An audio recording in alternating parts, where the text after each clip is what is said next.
Alain Broussard only hummed, too tired to speak. Do you remember what we talked about this afternoon? She said. At lunch? Uh-huh, he replied, not really remembering. Well, she said, I think I have an idea. Let's hear it. Okay, here's the deal. Focus, Alain, she said. It's important and it's going to profit us. He shifted his gaze to her and nodded. So every day we accrue interest. Every single day. On all deposits, investments, mortgages, short-term and long-term commercial paper. On all of it, and we do it every day. He nodded. Yeah. So? Down to 10,000ths of a cent, right? He nodded. Well, let me ask you this. When you get your savings account statement, does it show fractions of a cent? Or just cents? Only cents. She nodded. That's exactly right. Your statement says $12.34, for example, right? He nodded. Not 12 whole 3/4, 2/9, 6/3, right? He nodded again, not realizing where this was going. Her smirk grew even wider. You'd never know if someone removed fractions from cents, would you? He opened his eyes, realizing the importance of her words. So we create a dummy account, and all those fractions of a cent from each account, every day, go into the dummy account. Then we automatically transfer the balance of the dummy account to a numbered account, perhaps in Switzerland or the Caymans. It's just fractions, but... He finished the thought for her, unable to contain his excitement. But in millions of accounts every day, it's... Christ, it's a goddamn fortune! She nodded, pleased with herself. It's actually about 900,000 a month, give or take, she said. Some months the percentage will be lower, some months higher. But on average, we're aiming for 900,000 a month.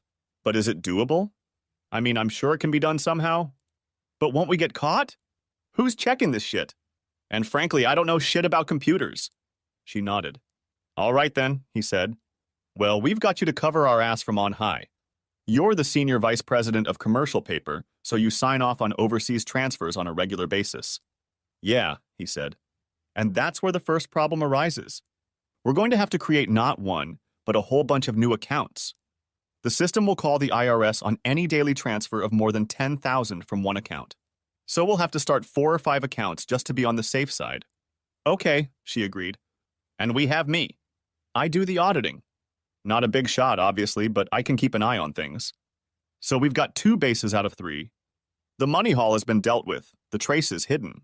Now we need someone to hack into the computer defenses and program the system to do what we need it to do. She raised her eyebrows at him. Any ideas? For the first time, he felt a smile appear on his face. I think there are, he said. And we're going straight to the top. Richards? She asked. Broussard nodded. He's perfect. He's the best. That's why he runs electronic security. He's a freaking genius if you listen to what Jensen says about him. But can he do it? I was thinking of someone more, I don't know, vulnerable. Broussard rubbed his hands together. Oh yeah, given the right amount of temptation, he'll do it. Just got divorced. I heard him talking in the executive dining room, and he's getting slammed with alimony. He needs the money. She frowned. Yeah, but will he get caught with it? I mean, if we get caught, we go to jail. And we'll go broke, professionally and financially. Are you chickening out already? Hell no, she said. I know the risks, but I'm willing to take them. And you know them, but that won't stop you. The chances of us getting caught are slim, especially with all the bases covered, but they're still there. And he's a small fry. He'll be scared off by the low side, no matter how small the chances of getting caught. That's where you come in handy, said Broussard. You see, he's also lonely, and I've seen the way he looks at you. If we do this right, he'll have you wrapped around his finger in a matter of weeks. She frowned, pondering what that would mean. Broussard laughed, tensing at the thought. Think about it, he said. You'll have a doozy. She laughed back. I already have one, she said. His name is my husband. Alan was right. Jeff Richards was a lost puppy. His divorce was a heavy financial burden that required him to give half his net income to child support and alimony. He'd been moved from a 5-bedroom house on the North Shore to a 2-bedroom apartment far from the city. He hadn't spoken to a woman in over a year. She was elusive at first. After 2 weeks, she sat with him in the executive dining room and chatted about work, music, movies, and art.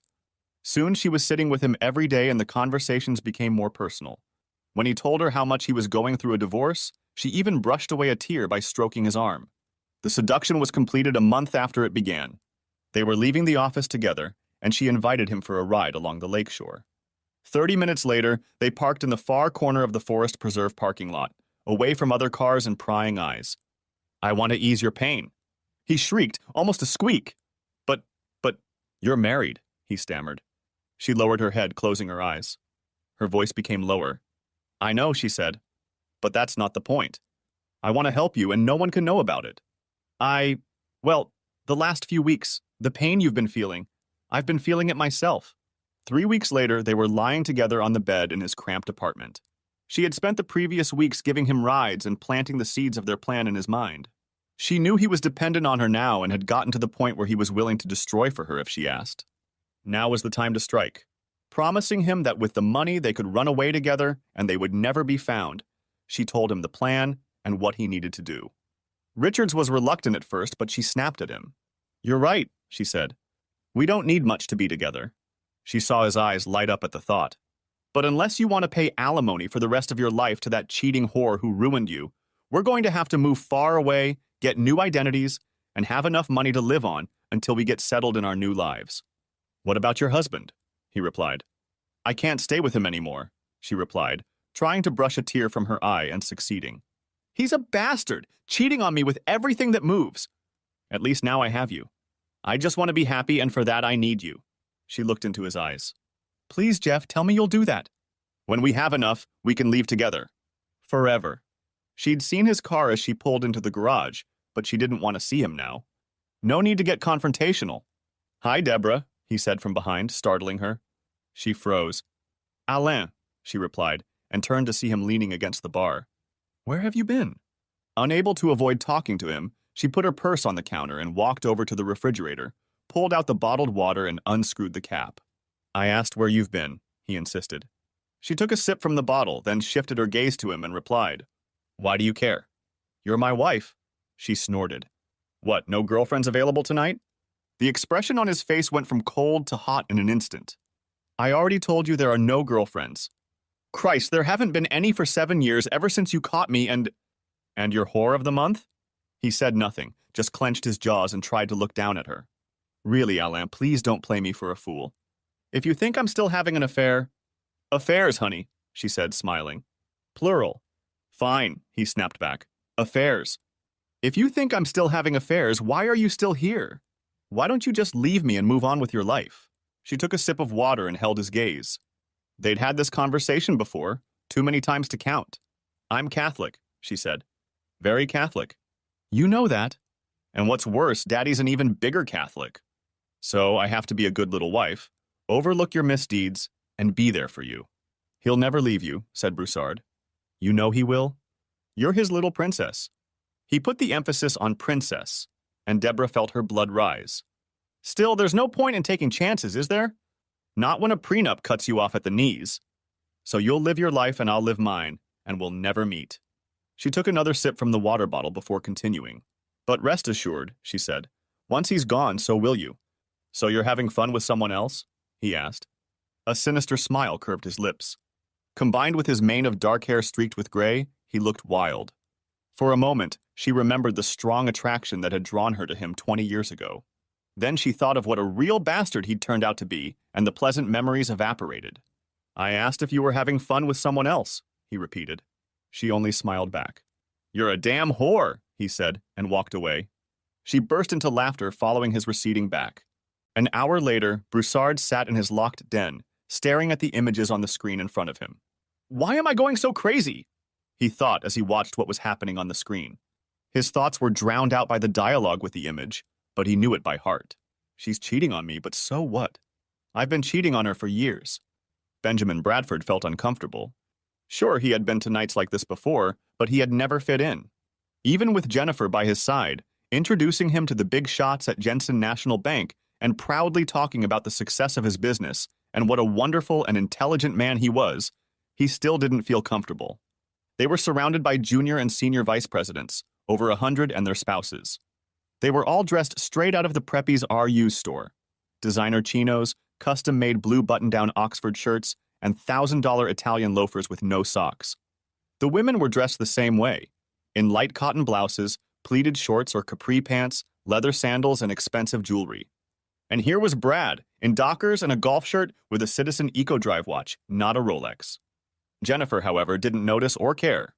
She still proudly showed it off to her coworkers at work, hand in hand with Ben, and chatted easily with each of them. Ben, she said, meet Susan Flowers and her husband Clark. Ben turned his head and his eyes widened. Hi, Ben, Clark Flowers said, extending his perfectly manicured hand and shaking it firmly. Clark Flowers. Ben shook the outstretched hand, but his gaze was still fixed on Susan Flowers. Ben, honey, Jennifer giggled, you're staring. He cleared his throat and tried to laugh, but it came out as some kind of choked gurgle. I know, Clark said. Unusual, isn't it? Ben nodded. Susan Flowers and Jennifer could have been twins. Almost the same height, about 5'6", both slender, blue-eyed, with short blonde hair. See anything you like? Susan laughed, reached out and shook Ben's hand. His gaze traveled down her body, then turned and looked Jennifer over from head to toe. Wow, he said. Were you separated at birth? They all laughed. Sometimes it makes it hard to work in the office, Susan said. People mistake us for each other all the time. And I think Jennifer takes advantage of that sometimes, don't you, dear? She put her hand on Jennifer's forearm. Jennifer grinned back. If they want to think that the senior vice president is in charge of the audit and not the little junior vice president, who am I to embarrass them? Come on, girl, Clark said. Oh, honey, look, Susan said, pointing over Ben's shoulder. Ben turned to follow her finger as she spoke. This is Alan, from Commercial Paper. I wanted to introduce you two, remember? Of course, Clark said, turned to Ben and nodded, then followed his wife. Who's Alan? Said Ben, turning to Jennifer again. She hesitated before answering. He has some bad news, she whispered. Ben shifted his gaze to Broussard again. How so? Just bad news. Stay away from him. He nodded. Who's the bad news? Came a loud voice. Oh, Ben, Jennifer said, pulling his arm to get his attention. It's Mr. Jensen. Please, Jennifer, it's Horace, he said. Ben looked at the man standing in front of him, the president and CEO of Jensen National Bank. He was short, an inch or so shorter than Jennifer, and built like a block. He had a full head of silver hair, a swarthy face with a deep tan, a square jawline to match his square frame, and twinkling hazel-colored eyes. Ben determined his age to be 60, but he could have been 10 years old or less. Either way, he looked in good shape, sturdy and strong for such a short man. And unlike all the other men, he was dressed in faded Levi's and a Chicago Bulls jersey. Horace, Jennifer said, this is my husband, Benjamin Bradford. Benjamin, Jensen said, squeezing Ben's hand with an iron grip. I'm Horace Jensen. It's a pleasure to finally meet the man behind the continued happiness of our little Jennifer. Please, sir, Ben said, this is Ben. And I'm glad to finally meet the only man who appears to have realized what a special woman Jennifer is. Jensen raised an eyebrow. Huh? Yeah, Ben continued. I knew she was special from the first time I met her, but you have thousands of employees, and you still managed to advance her through the ranks faster than most, so I know you noticed it too.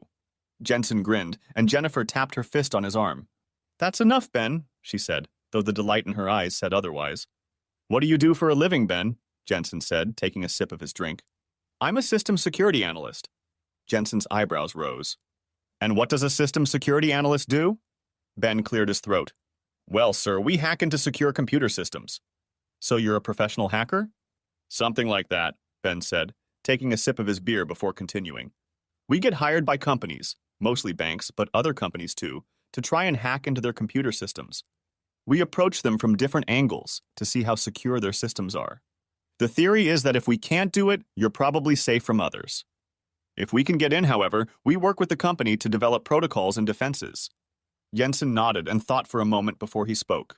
Can you wait here for a minute? Sure, Ben said. Honey, Jennifer whispered in his ear, I think you've got his attention. That would be nice, Ben said, turning around and seeing the look on her face. It was hard to read. Was she excited? Nervous. I promise, he said. I won't embarrass you, okay? She nodded. I know, baby. Ben, Jensen said, returning with a tall, thin, dark-haired man in his 30s. Ben, this is Jeff Richards, head of electronic security. Ben and Richards shook hands. He looks nervous, Ben thought. Richards' gaze stopped on Jennifer. Hi, Jennifer, he murmured. Hi, Jeff, she said. Ben's a systems analyst, Jensen said. Have you ever heard of such a thing? Sure, Richards replied. They're hired to assess the integrity of a security system. We have one? Richards shook his head. Just me and our people, he said, looking at Ben with irritation. He thinks his men are enough, Ben thought. You think that's enough? Queried Jensen, reading Ben's mind. Before Jensen could answer, Ben intervened. No, he said, it's never enough. Seeing the flash of anger on Richards's face, Ben continued. Look, I'm sure you're more than qualified.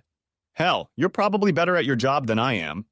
The problem is that you're only looking at this from your own perspective, how to keep the system secure. No doubt you're up to date on all the new tricks. You read manuals and publications and make the necessary changes. But there's a problem with that. Richards glared at him, but Jensen was intrigued, mulling over what Ben had said. Ben realized he'd caught on and waited a moment before continuing. The problem is, Ben said, the new hacking technique already happened before anyone had time to publicize information about it. Jensen nodded, agreeing with the conclusion. Makes sense, don't you think? He nudged Richards, who now looked like a spring about to unravel. Yeah, he squeaked, clearing his throat before continuing. Yeah, that makes sense. But how will we know when you do? And that you won't ruin anything if you manage to get in. Ben laughed. Because I'm giving you a full inspection report, he said.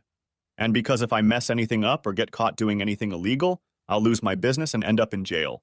That's why. Your business? Said Jensen. You're self-employed? Ben nodded. Sure, I have employees. 4 of them. All professionals, all highly skilled, and all honest as the day is long. Mr. Jensen, we're good at what we do, and I recommend you give it a try. Ben looked at Jennifer, who smiled at him before he continued.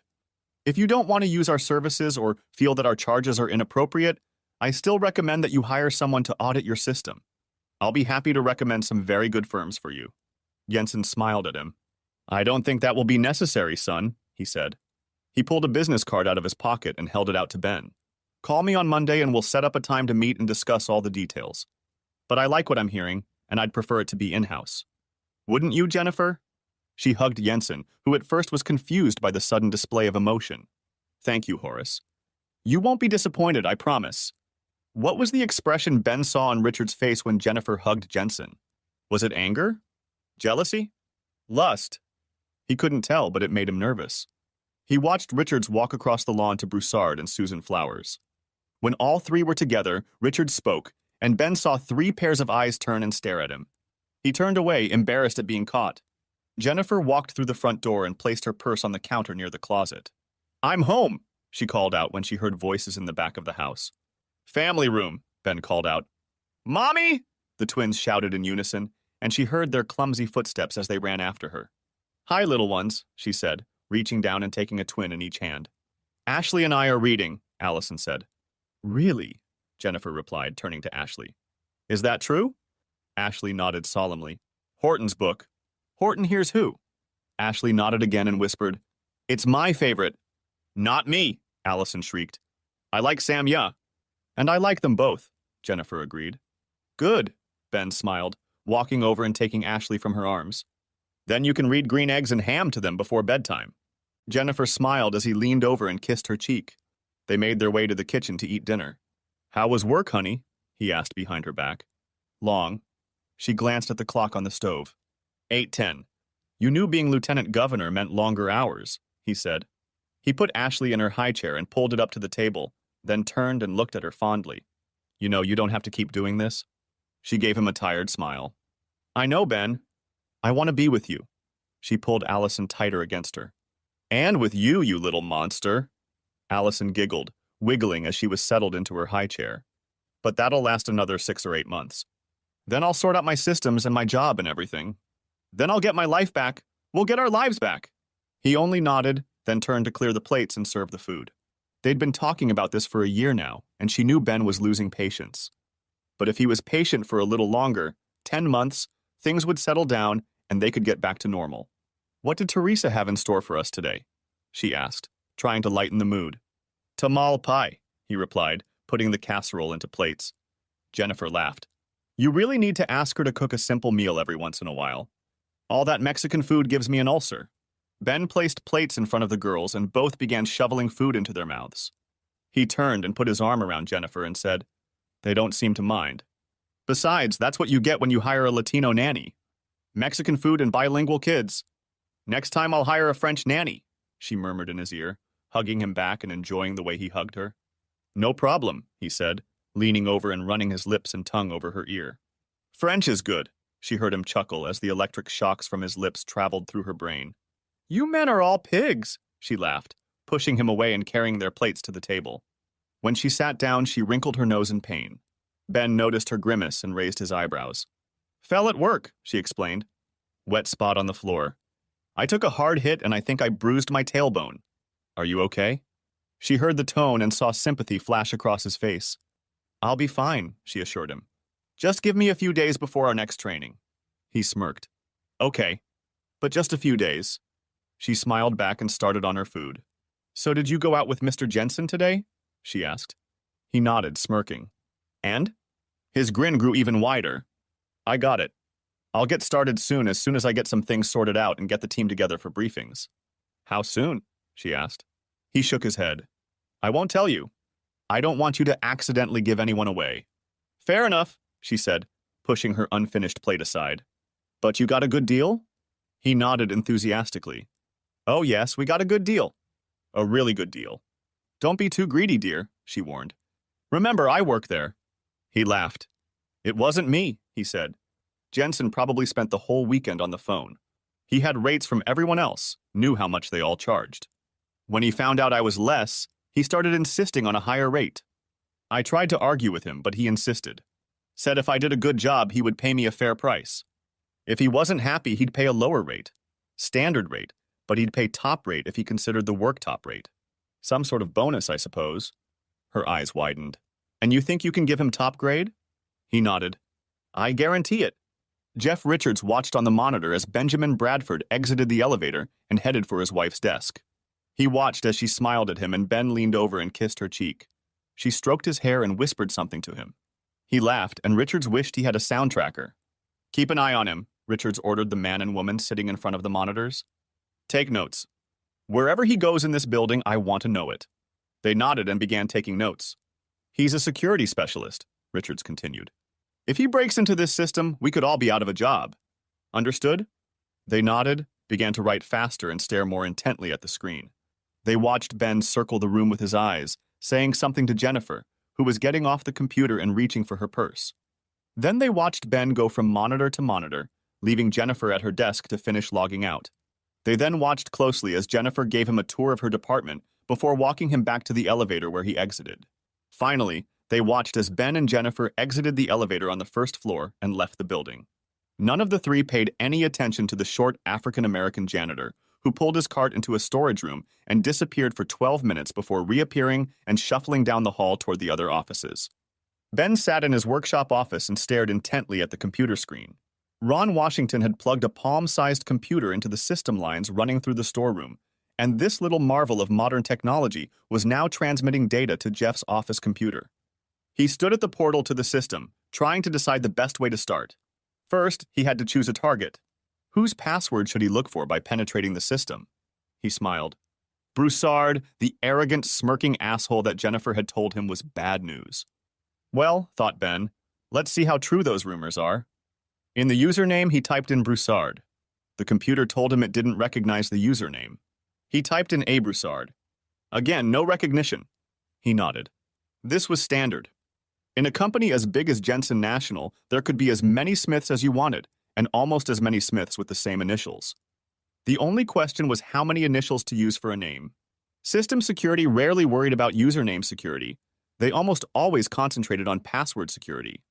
After 4 more attempts, he finally had a full name, Alain Broussard. Now came the hard part, cracking Broussard's password. He chose the most obvious way. He simply called technical support and asked to verify the password. Such calls came in dozens of times a day, and the help desk regularly issued them over the phone. Still, if the call was unsuccessful, or if the help desk had an extra layer of security, such as they would insist on walking up to Broussard's terminal and typing the password in front of him before confirming it, Ben would thereby let Richards know that he was already in the system. So Ben decided to start simple with a hybrid password attack. The simplest password attack was a dictionary attack, where almost every word in the dictionary was displayed on the login screen until the password was found and login was obtained. Dictionary attacks worked well in home system intrusions, where users rarely cared about security and needed simpler passwords to remember in the future. Unfortunately, Dictionary attacks almost never worked on corporate systems because corporations are much more concerned about security. Nevertheless, the user must be able to memorize the password. So corporate passwords usually consist of words connected to numbers or keyboard characters. Hybrid attack programs are designed to work with just such passwords. They bombard the system with millions of combinations of letters, numbers, and symbols until a login is obtained. Depending on the complexity of the password, such a hybrid attack can take several days. Ben decided to wait until 6 p.m., the end of the workday, before launching the hybrid attack. Otherwise, there was a good chance that Broussard was still logging into the computer and the system would be alerted to the double login attempt. Although double logins were not that uncommon, people often stayed on the system while eating lunch and logged in from a remote laptop while eating. Ben guessed that Richards would keep track of such double logins, especially at times when they would be infrequent. Ben inserted the disk into the computer and ran the hybrid attack program.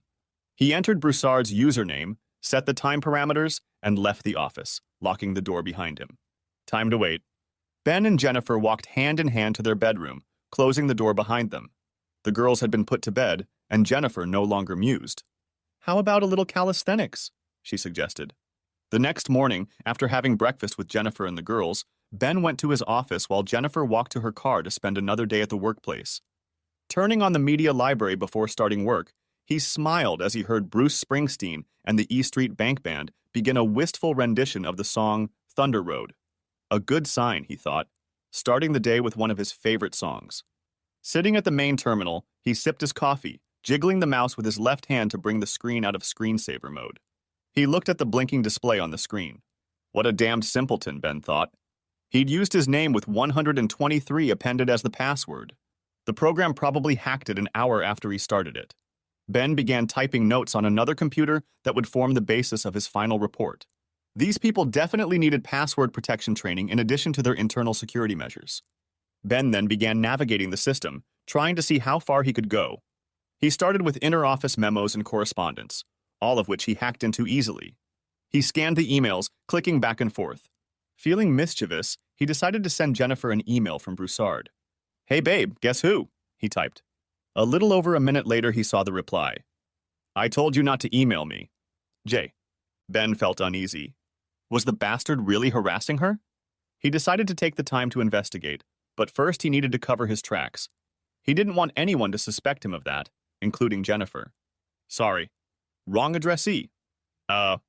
Jennifer didn't respond, so Ben went back to Broussard's email and began to delve into the story. 8 months ago, Ben had seen a series of emails that raised questions for him. Investigating further, he focused on finding clues, his fingers flying across the keyboard as he dug through the system. 3 hours later, he found the entire trail and was amazed at the simplicity of the scheme. He downloaded copies of the lines of code to an external hard drive, as well as several emails that indirectly mentioned the hoax. Unsure that he had the full picture, Ben went back to the list of emails that had originally tipped him off. The emails had ended abruptly, but Ben was well aware that the massive theft was still going on. Maybe he's running it from another account, Ben speculated, and scrolled through the emails looking for other addresses to look for. An hour later, Ben logged into Broussard's home email account. The idiot had used the same password at home that he used at work, and Ben's breath caught. How could a man so devilishly intelligent and so far unaffected be so incredibly careless? Didn't he realize how easy it was to get to this shit? Through Broussard's home email, Ben hacked into his home computer and began his search. He found a gold mine in a file labeled Banking. In that file were thousands of transactions over the past 8 months, transferring about $6 million into offshore accounts. In another folder, Ben found the passwords to all the offshore accounts, which made him laugh out loud. Was there really no limit to this idiot's ignorance of computer security? Considering who he was working with, Ben had by now identified Jeff Richards as one of the 2 remaining co-conspirators. You'd think someone should have warned him about this. Ben heard a knock on the door. "Come in," he called out, closing the door out of sight. Teresa entered the room carrying a small plate with a sandwich and an apple on it. "I thought you might be hungry, Mr. Bradford," she said, placing the plate on the table in front of him. "You haven't eaten since breakfast." He glanced at his watch. It was 4:10, more than 9 hours had passed since he'd eaten a piece of toast with strawberry jam. Bouncing from the caffeine running through his veins and what he'd discovered, Ben hadn't noticed how late it was getting and how hungry he was. "Thanks, Teresa," he said, reaching for a sandwich as his stomach rumbled in anticipation. Mrs. Bradford called, Teresa continued. She's staying late tonight and probably won't be home until after the girls go to bed. With his mouth full of food, Ben only nodded. Finally swallowing, he said, Okay, I'll be down shortly and we'll feed them. Teresa nodded and left, closing the door behind her.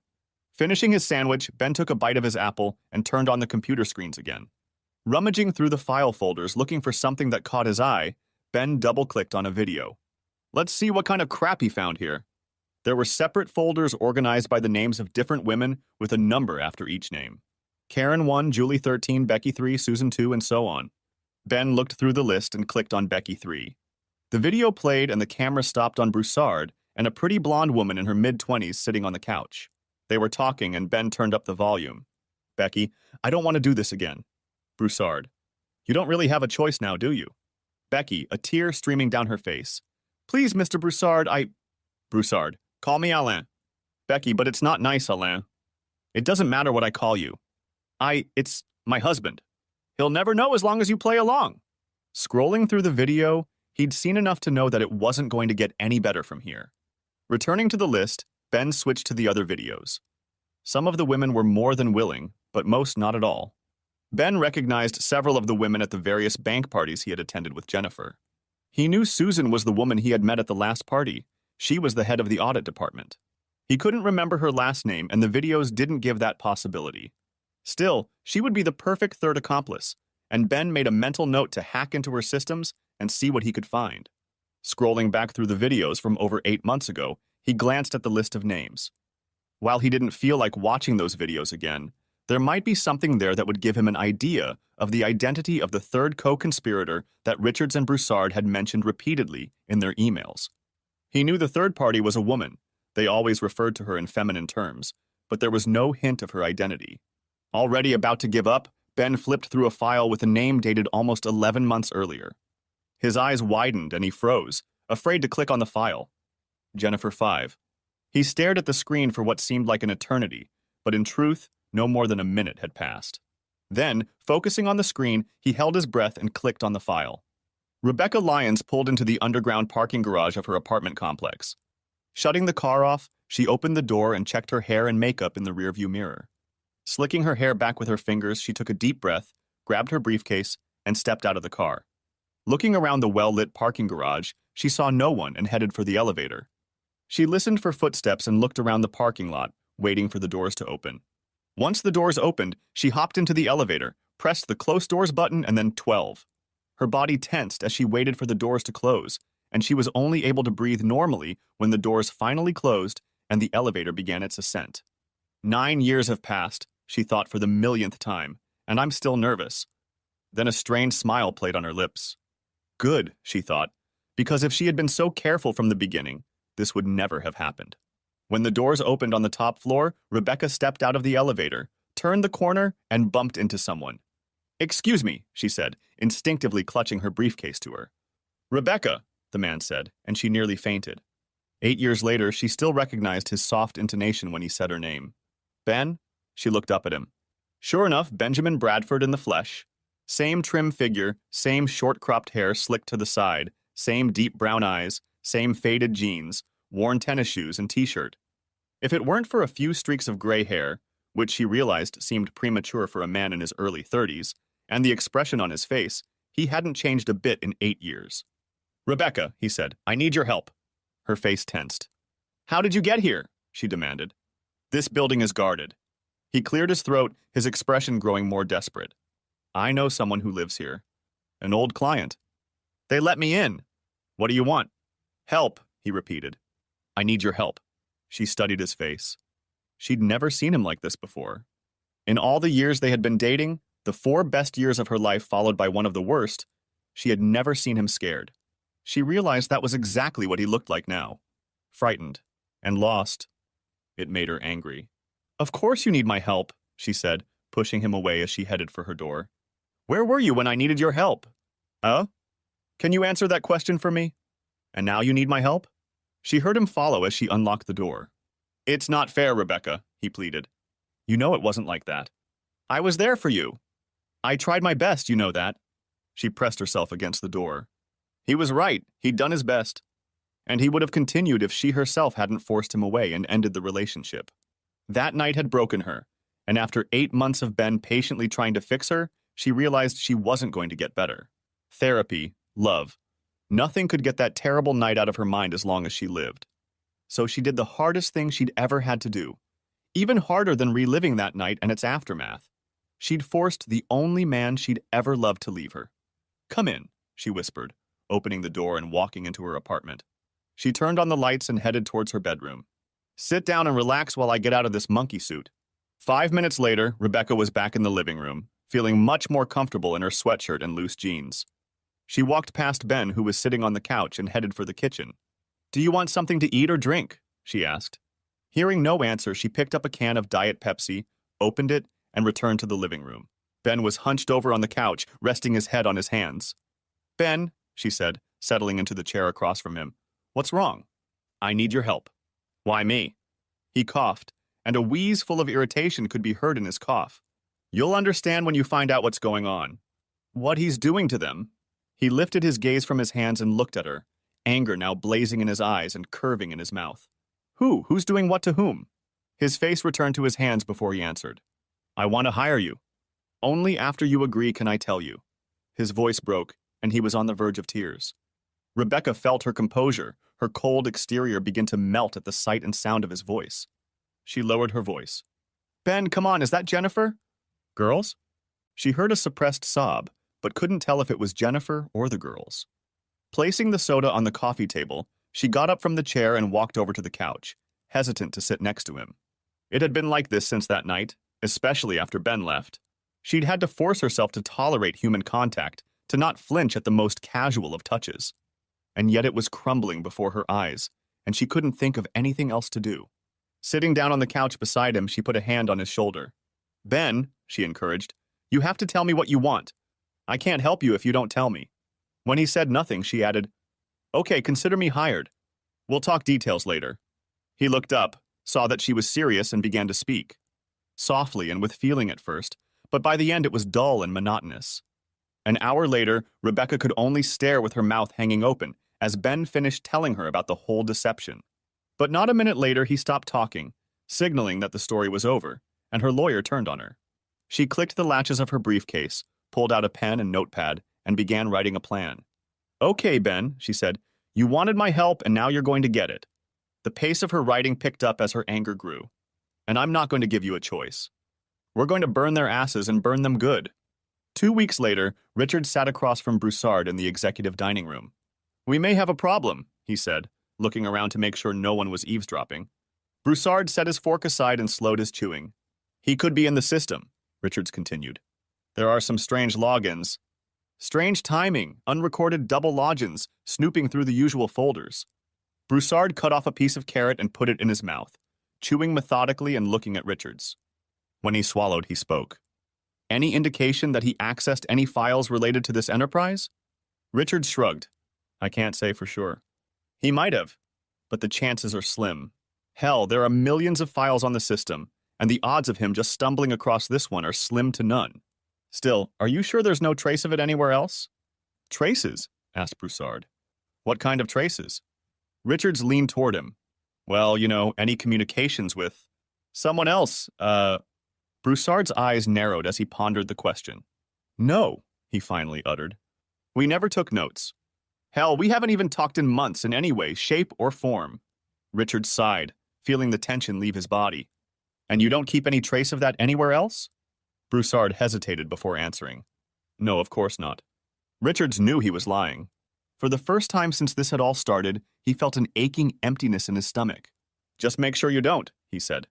Across town, Rebecca picked up her office phone. "Rebecca Lyons," she said. "Done," Ben said. She smiled. This was going to be fun. 2 days later, Jeff Richards was surprised to hear a knock on the door. It was only 6, and she wasn't due until half an hour later. She usually couldn't stay out late on Fridays, but he knew it wouldn't be long. "What was so important you had to see today?" she asked nonchalantly, walking past him as he closed the door. "We have a problem," he said. She turned, and he saw anger flash across her face. "What kind of problem?" "Broussard," Richard said. "He didn't listen to everything I told him. About security," Her eyes narrowed. How do you know? Richard smiled. Because I hacked into his accounts, he said. Both at the office and at home. And? And he has enough funds there to put us all in jail for a very long time, Richard said, his voice breaking with the anger that had come over him. She slammed her purse on the table. That damn idiot, she hissed. And there's more, Richard said, stepping closer to her. Like what? Like the video, Richard said, grabbing her hand and squeezing it tightly. Her eyes widened. Didn't know he likes to videotape his sessions with you, did you? He saw the realization flash across her face and squeezed her hand tighter. Let me go, she said, trying to break free of his tight grip. Oh, he's videotaping his sessions with all of them. Or rather, with all 24 of you. But the ones with you I really liked. She was already struggling, trying to pull away from him, but he kept talking. I especially liked the last one, he continued. The one where you and he plotted to trick me into helping you. It wasn't like that, she pleaded. It was exactly like that, he thundered. I watched the video. I heard you laughing at me. He pushed her onto the couch. That's all I was to you. Another douchebag? Did I even mean anything to you? Tears were streaming down her face now. In the beginning, you didn't. But now you do. I don't see him anymore. It's just you. You're all I need, and you know it. Richards paused in his anger. She was convincing, and he wanted to believe her. And she was right. There were no more videos of Broussard from then on. They were never together again, of that he was sure.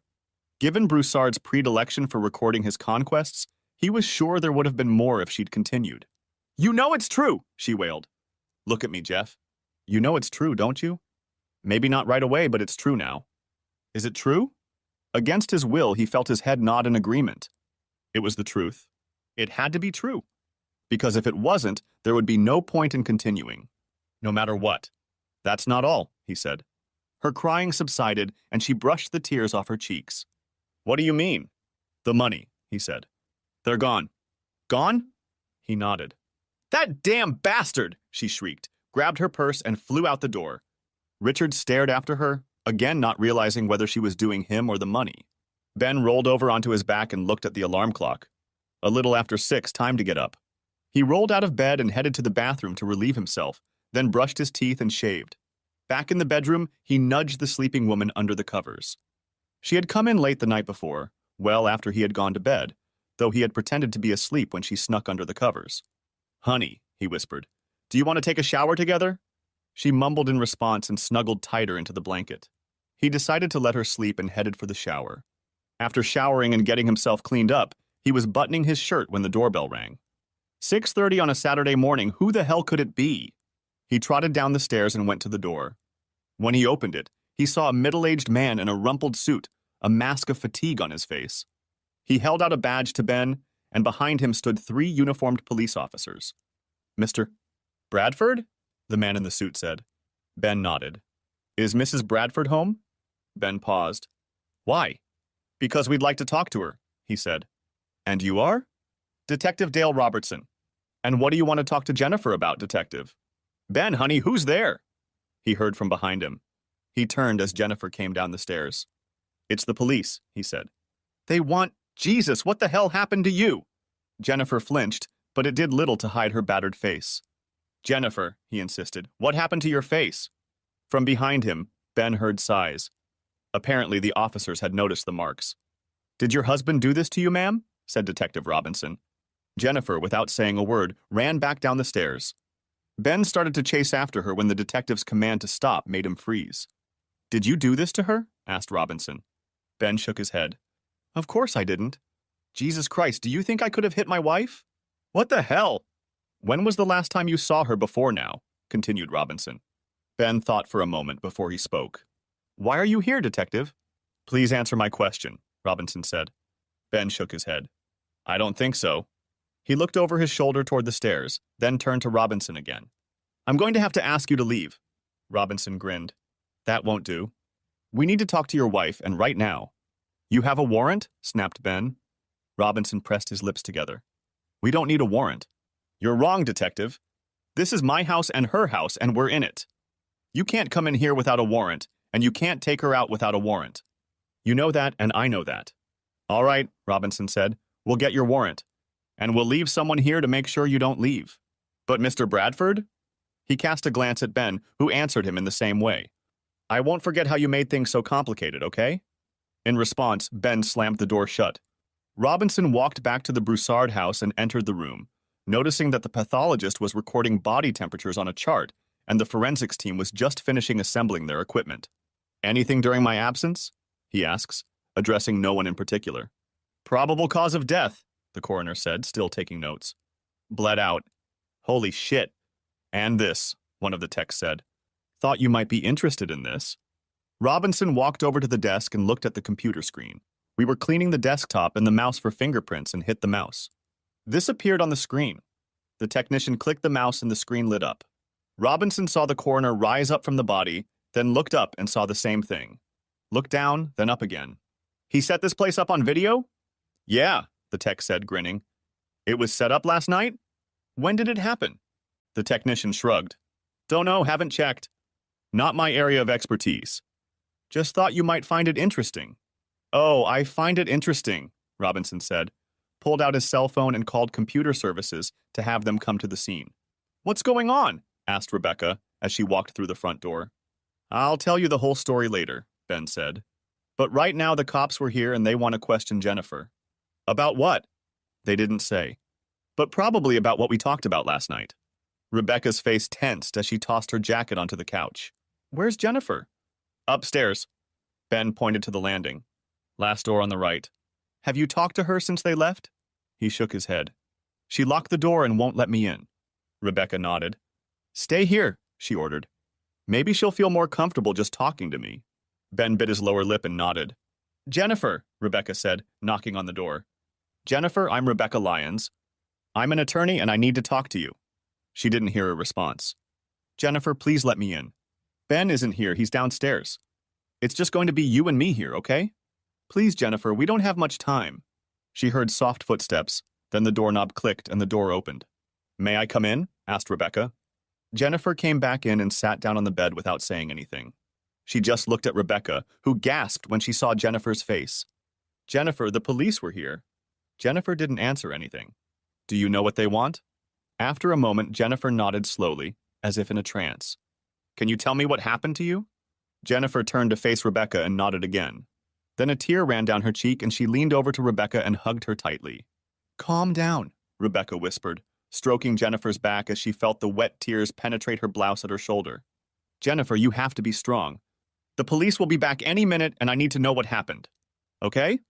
She felt Jennifer nod, pressing herself against her shoulder. Then the embrace loosened. After a moment, Jennifer leaned back in her chair and began to talk. 30 minutes later, Jennifer finished her story. Rebecca could only sit, stunned, while a whirlwind of feverish activity swirled in her head. No sooner had she made a plan of action than she heard the doorbell ring and realized that the time to make a decision was now. Robinson waited patiently while the dark-haired lawyer read the warrant. She's beautiful, he thought, but wounded. There was something about her that made him wary of people, hesitant to touch them. She only felt comfortable around Bradford, he realized. Best to put that aside for later. All right, detective, she said, handing him back the warrant. Please proceed.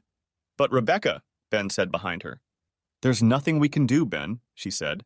It's okay. Robinson smiled. Told you I'd be back, handsome. He tapped Ben on the shoulder with the warrant as he walked by and led 5 uniformed officers and 3 technicians to the crime scene at the back of the house. The officers and techs spread out, going into different parts of the house. Robinson followed their actions and then turned to face Rebecca and Ben. Where's Mrs. Bradford? He asked. Upstairs, Ben replied. Will she be joining us? This question he addressed to Rebecca. No, she won't be joining us, Rebecca replied. She's had a very traumatic time and it's better for her to rest. You know, Robinson said, realizing he was wasting his breath, if she would just answer a few questions, we could leave these people alone. Rebecca shook her head. That won't do, detective. You should know that Mrs. Bradford is represented by an attorney, me, and she won't answer any questions until I get there. Okay? Robinson nodded, trying to let his blood pressure drop again. Damn lawyers. Detective, he heard to his right.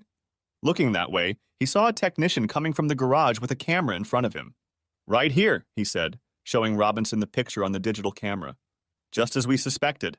Robinson looked at the snapshot and sure enough, this was it. Along the driver's side door was a long scratch through the paint and metal, almost the entire length of the door. He smiled. Gotcha, Mrs. Bradford. Alfaro, he called out. Yes, replied a uniformed sergeant from the other room. You're in charge here until I get back, okay? Understood. And Sergeant, he called out, turning to look at Rebecca and Ben, don't let Mrs. Bradford leave. If she takes one step outside that door, handcuff her and lead her into the house. Understood? Understood, Sergeant Alfaro said as he entered the room. We'll play it your way, Miss Lyons, Robinson said, not trying to contain his glee. Wait here until I get back with the arrest warrant, okay? Rebecca only yawned in response. Please don't take too long, Detective, she said. Her mocking tone made his blood pressure rise again. Then he had two thoughts, one after the other. First, I'll wipe that smirk off your face, counselor. And second, what does she know that I don't? She plays it awfully cool even for a lawyer.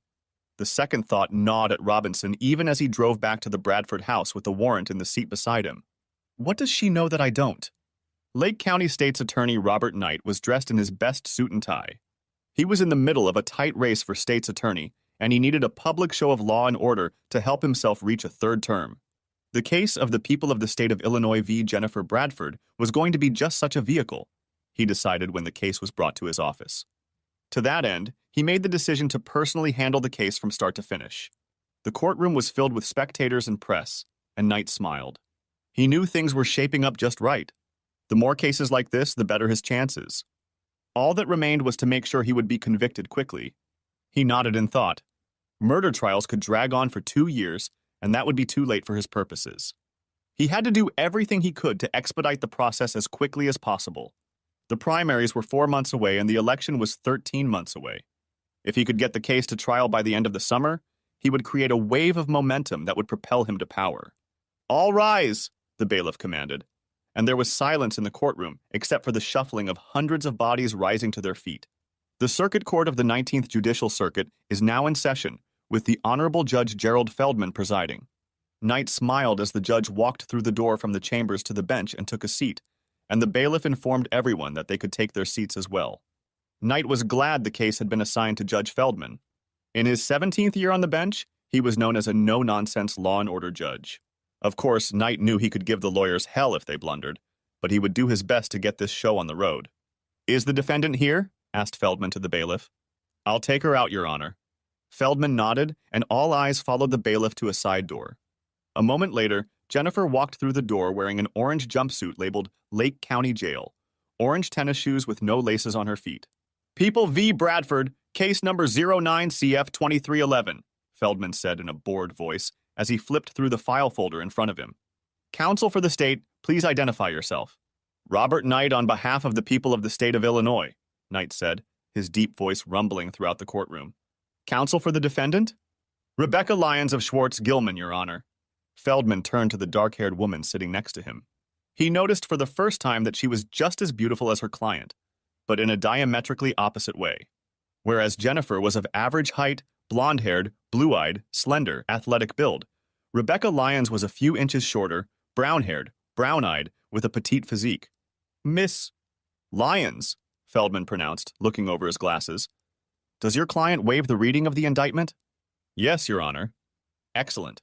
How does she plead guilty to the only count of the indictment, first-degree murder? Not guilty, Your Honor. A murmur went up in the courtroom. Reporters' pens scribbled on notepads. Quiet, the bailiff called out, and the murmuring subsided. Feldman smiled at the bailiff and continued. What's the state's position on bail? Knight cleared his throat, wanting to make sure he could be heard throughout the room.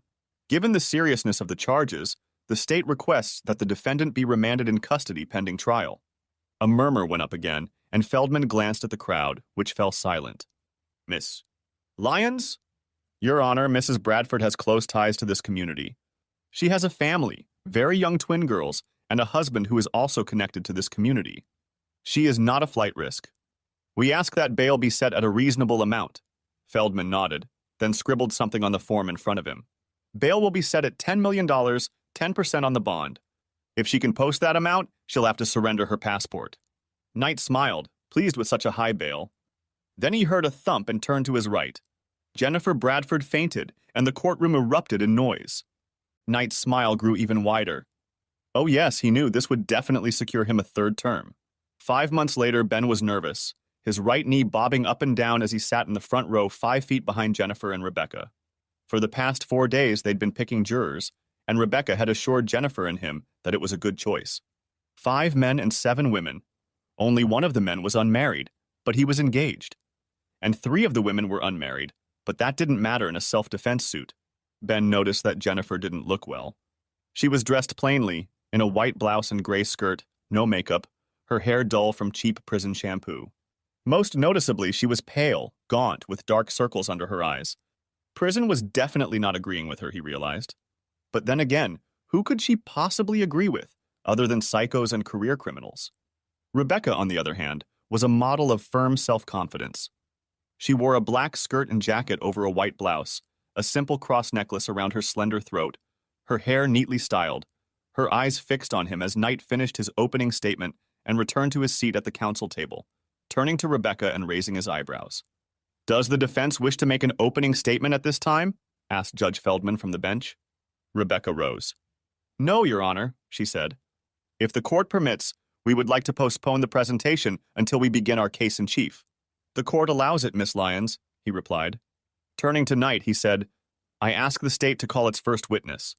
"Your Honor," Knight said, standing up from the podium and turning to the door at the back of the courtroom. "The state wishes to call Deborah Broussard." Ben had expected this. Rebecca had explained to him how trials actually went on in the real world, the ones that weren't distorted and made for TV movies. The first witness was almost always a life and death witness. This is the witness who is called to testify that she saw the victim just before he died, and he was alive. Then she saw him after death, and he was dead. It seemed ridiculous, but to prove murder, it had to be testified that a living person was dead. Then the coroner had to testify that the death was caused by foul play. Then the rest of the set of witnesses had to testify that the accused was the person responsible for that death by foul play. In addition, Rebecca was telling Ben that surviving spouses are inevitably called as life and death witnesses because they immediately evoke sympathy from the jury, contempt for the scoundrel accused of ruining the poor witness's life by killing the spouse, and the realization that the real person is now dead, struck down in the prime of his or her happy, idyllic life. The door was opened by the bailiff, and Deborah Broussard strode down the aisle between the seats to the bench. Knight froze in place at her appearance, and Ben turned to stare. Deborah Broussard was dressed in a sparkling array of expensive gold and diamond jewelry, a tight white pantsuit that accentuated her long legs and the glitter of her jewels. Ben realized she looked nothing like a grief-stricken widow and turned to catch Rebecca's reaction. Rebecca pursed her lips, but a glint of humor appeared in her eyes. The witness was sworn in, and Deborah took the witness stand. The first few questions were introductory. Name, address, occupation, how long have you lived? Have you been married? To whom? When do you have children? Then the fireworks began. Mrs. A. Broussard, before the late afternoon of September 23rd, when did you last see your husband? Asked Knight, beginning the questioning on the principle of, he was alive. September 21st, she replied, and a hint of a smile played on her lips. Ben saw Rebecca's focus on the witness, and he was as curious as he was about the grief-stricken widow's strange reaction. You mean the 22nd, don't you? Said Knight, flipping through the stack of police reports lying in front of him. Objection, Rebecca said. Asked and answered.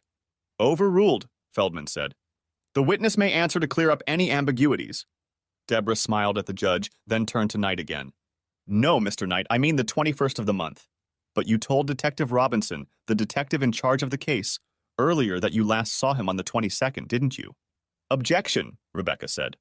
He's tampering with the testimony of his own witness. Sustained.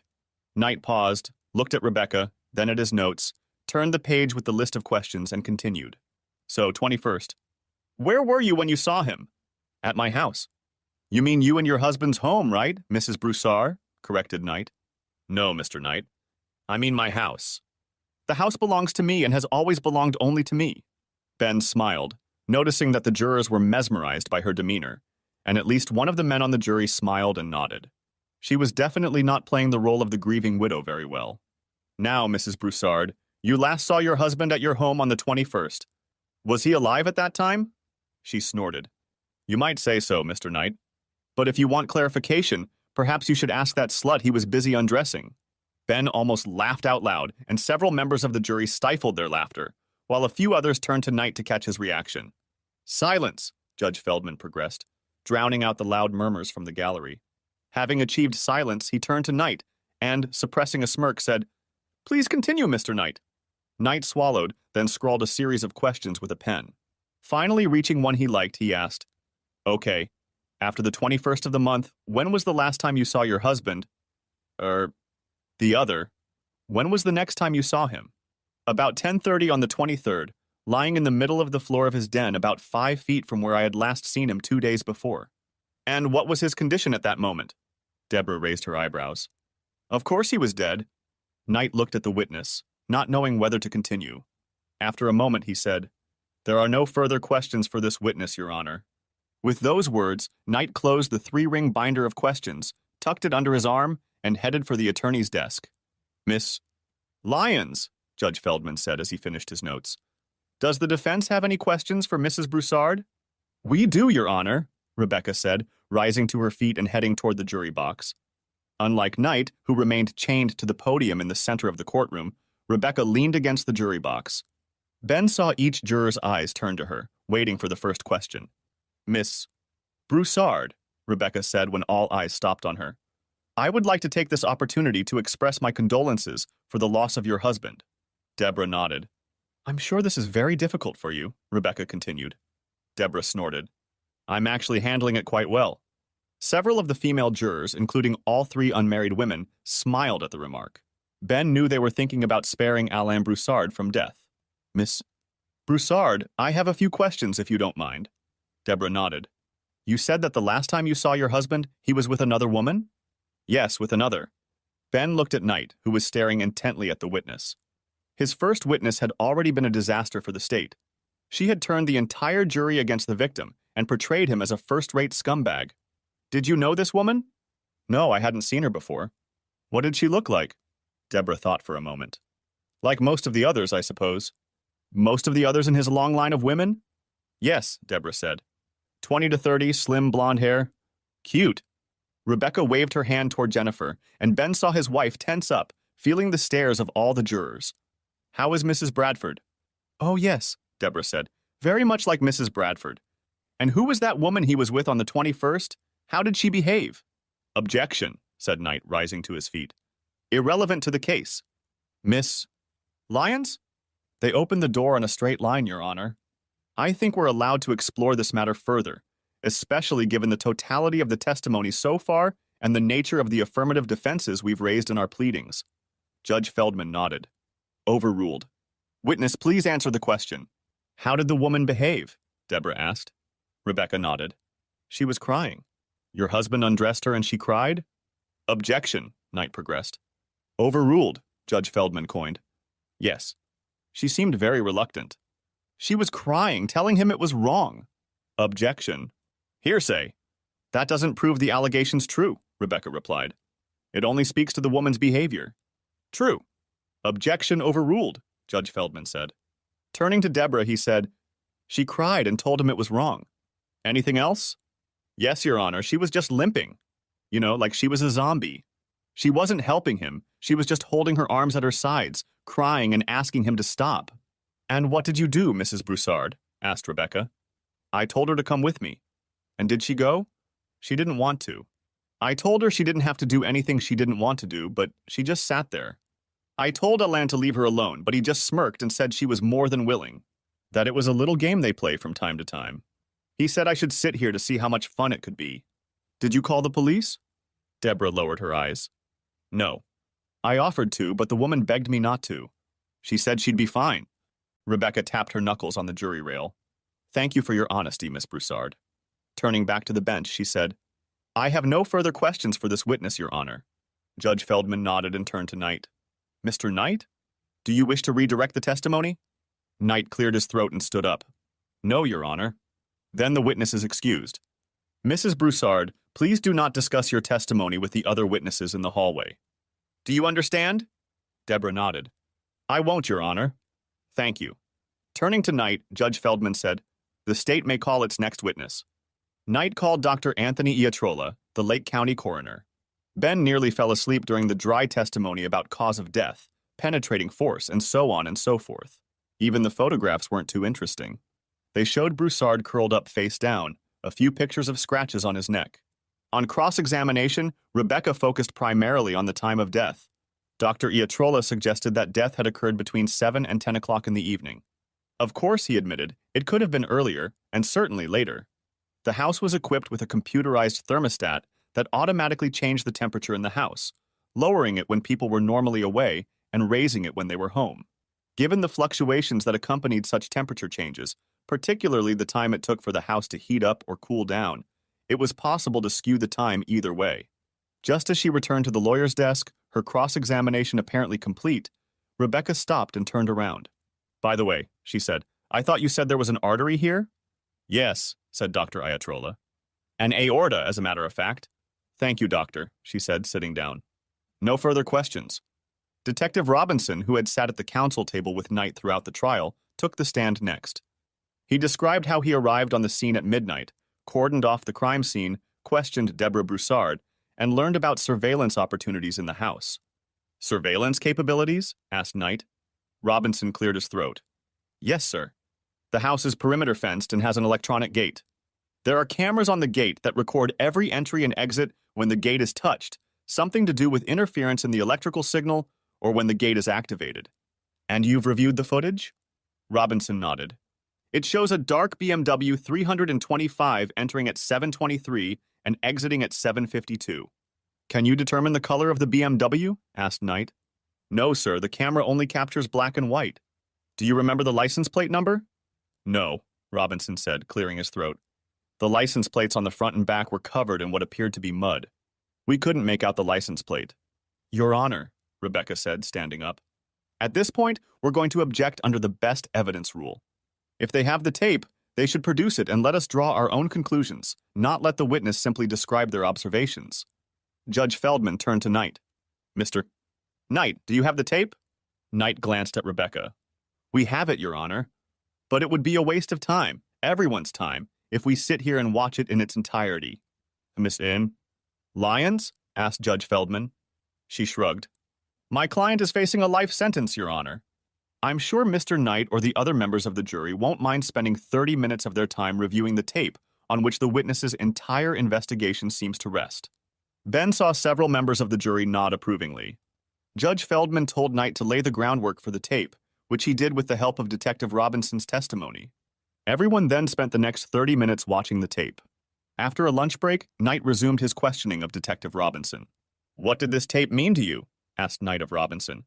"Well, it looks like someone in a dark BMW, license plate unknown, entered the gate around 7:30 and left about half an hour later. It also looks like it was a blonde-haired woman. And finally, it looks like the driver's sidecar door made contact with the gate as she was pulling out." Knight nodded. He then briefed Robinson on further details of the investigation that night. Robinson struck up a conversation with Deborah about someone they knew in a BMW 325, especially one with blonde hair. The only names she could name were Susan Flowers and Jennifer Bradford, two of Alan's co-workers whom she had met at company parties in the past. Unable to reach either of them, he drove to the Flowers house. No one was there, and there was no BMW in the driveway. He then drove to the Bradford's house, where he eventually found Jennifer's red BMW 325 with a long scratch on the driver's door. "Were there any impact marks on the car door?" Robinson shook his head. "No, sir. The scratch appears to have been scuffed up. Does the scratch appear to be recent?" "Objection," Rebecca said. "He's not qualified as an auto expert, so he can't testify as to the age of the damage to the car." "I'll restate the question," Knight said before the judge could rule. "Detective," he said, "could you describe the scratch in more detail?" "Sure. It was about 2 feet long and down to the metal." Turning to Jennifer at her desk, he continued. "The metal was shiny without a single speck of rust." "Detective, when you searched the Bradford house, was any other evidence found?" "Yes," he said. "We found a blouse with bloodstains on it." Knight turned and picked up a clear plastic bag containing a white cotton blouse. "Is this the same blouse?" He handed the bag to Detective Robinson, who examined it closely. "Yes," Robinson finally confirmed, handing the package back to Knight. "Your Honor, I would like what was previously marked as State Exhibit Number 34 for identification to be admitted into evidence as State Exhibit Number 34. "No objection," Rebecca said. "No objection. State Exhibit Number 34 will be admitted into evidence." "I have no further questions for the witness at this time." Knight said. Rebecca stood up and walked over to the table where the admitted exhibits lay. She picked up the blouse and turned back to Detective Robinson. You testified that there was blood on this blouse, correct? Yes, ma'am, he said, taking the blouse. You were present during the testimony of the coroner, Dr. Iatrola, correct? Yes, ma'am. And you heard him state that the victim died as a result of a ruptured aorta, correct? Yes, ma'am. And you heard him say that arterial punctures make the blood flow fast and furious, correct? Yes, ma'am. Rebecca glanced at the blouse in Robinson's hands. What color is that blouse? White. Show me the blood on this blouse, she said, folding her arms and leaning back in the jury chair. The jury leaned forward and watched as Robinson pulled the blouse out of her bag and unfolded it. Here it is, ma'am, he said, pointing to a stain on the lower right front of the blouse. The judge clarified the location of the stain Robinson was pointing to. Then Rebecca continued. That's it, she said. She's accused of stabbing someone and puncturing their aorta, and you show me a blood stain the size of my thumb? That's all there is, ma'am. Perhaps Mrs. Bradford managed to get out of the way before the blood began to flow. Your Honor, Rebecca said, turning to face the judge.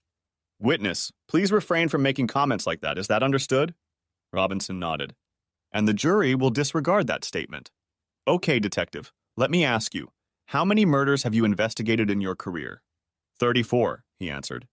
And how many cases of any kind, homicides, automobile accidents, suicides, and so on, have involved arterial punctures? Robinson thought for a moment. A couple dozen, I suppose. In all your experience with arterial punctures, have you seen anything to indicate that someone might just jump out from under a stream of arterial blood? No, ma'am. Rebecca nodded. And those were the only bloody clothes you found in the Bradford house? No bloody shoes? Or did she manage to fly 15 feet above the floor to escape? No, he agreed. That was it. What about the car? If she was leaving the scene of such a messy murder, surely you must have found bloodstains in the car, right? No, ma'am, there was no blood in the car either. At this, Judge Feldman adjourned until the next morning.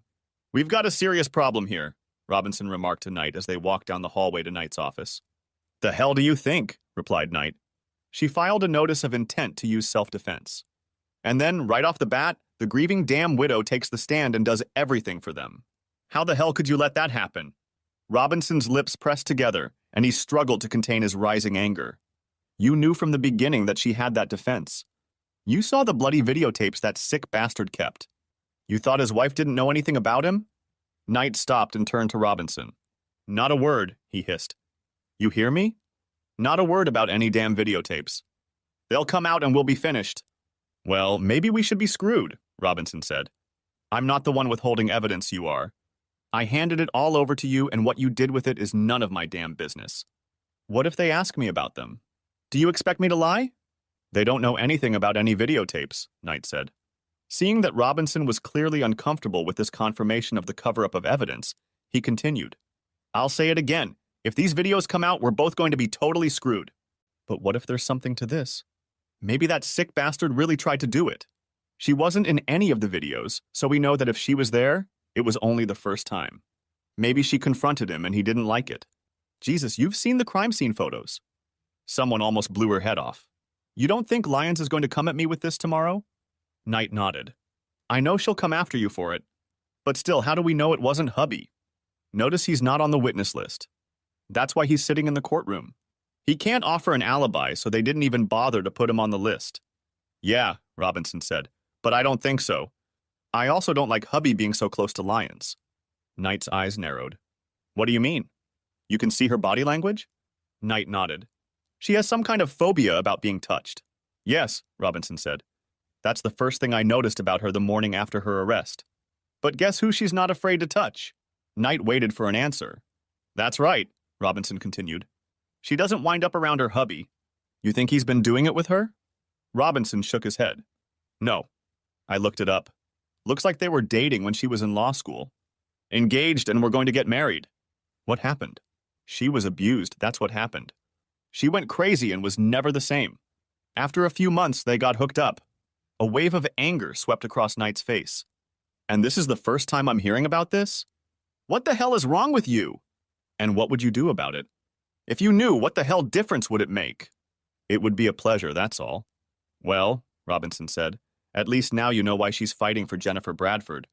She sympathizes with the victim. But there's no evidence that it really happened, Knight insisted. Robinson laughed. You know, before they can make that theory, it has to be proven that she destroyed him. And at the moment, there's damned little evidence that she was even in the damn house. They sat in Rebecca's office, sipping sodas while Rebecca listed the questions prepared for the next day. So, how are you going to play? Rebecca looked up and saw that Ben was nervous. She smiled before answering. Well, she said, so far we're doing pretty well. Your little session with Deborah Broussard has more than paid off. How did you manage to get her to play along with you? Ben grinned. It wasn't hard. I just showed her some videotapes and she laid out the whole story, just like she did in court. So you think she was telling the truth? I mean, did she lie to us or to the cops? Ben shrugged. Not a clue. But once she saw sweet Alain for who he really was, and I don't think she was too surprised, she just smirked and told me not to worry. She wouldn't be a problem. Said she was sick of playing the part of the grieving widow for poor daddy, and this would finally get rid of him. Whatever that means. Rebecca smiled. Well, she did a damn good job planting the seeds.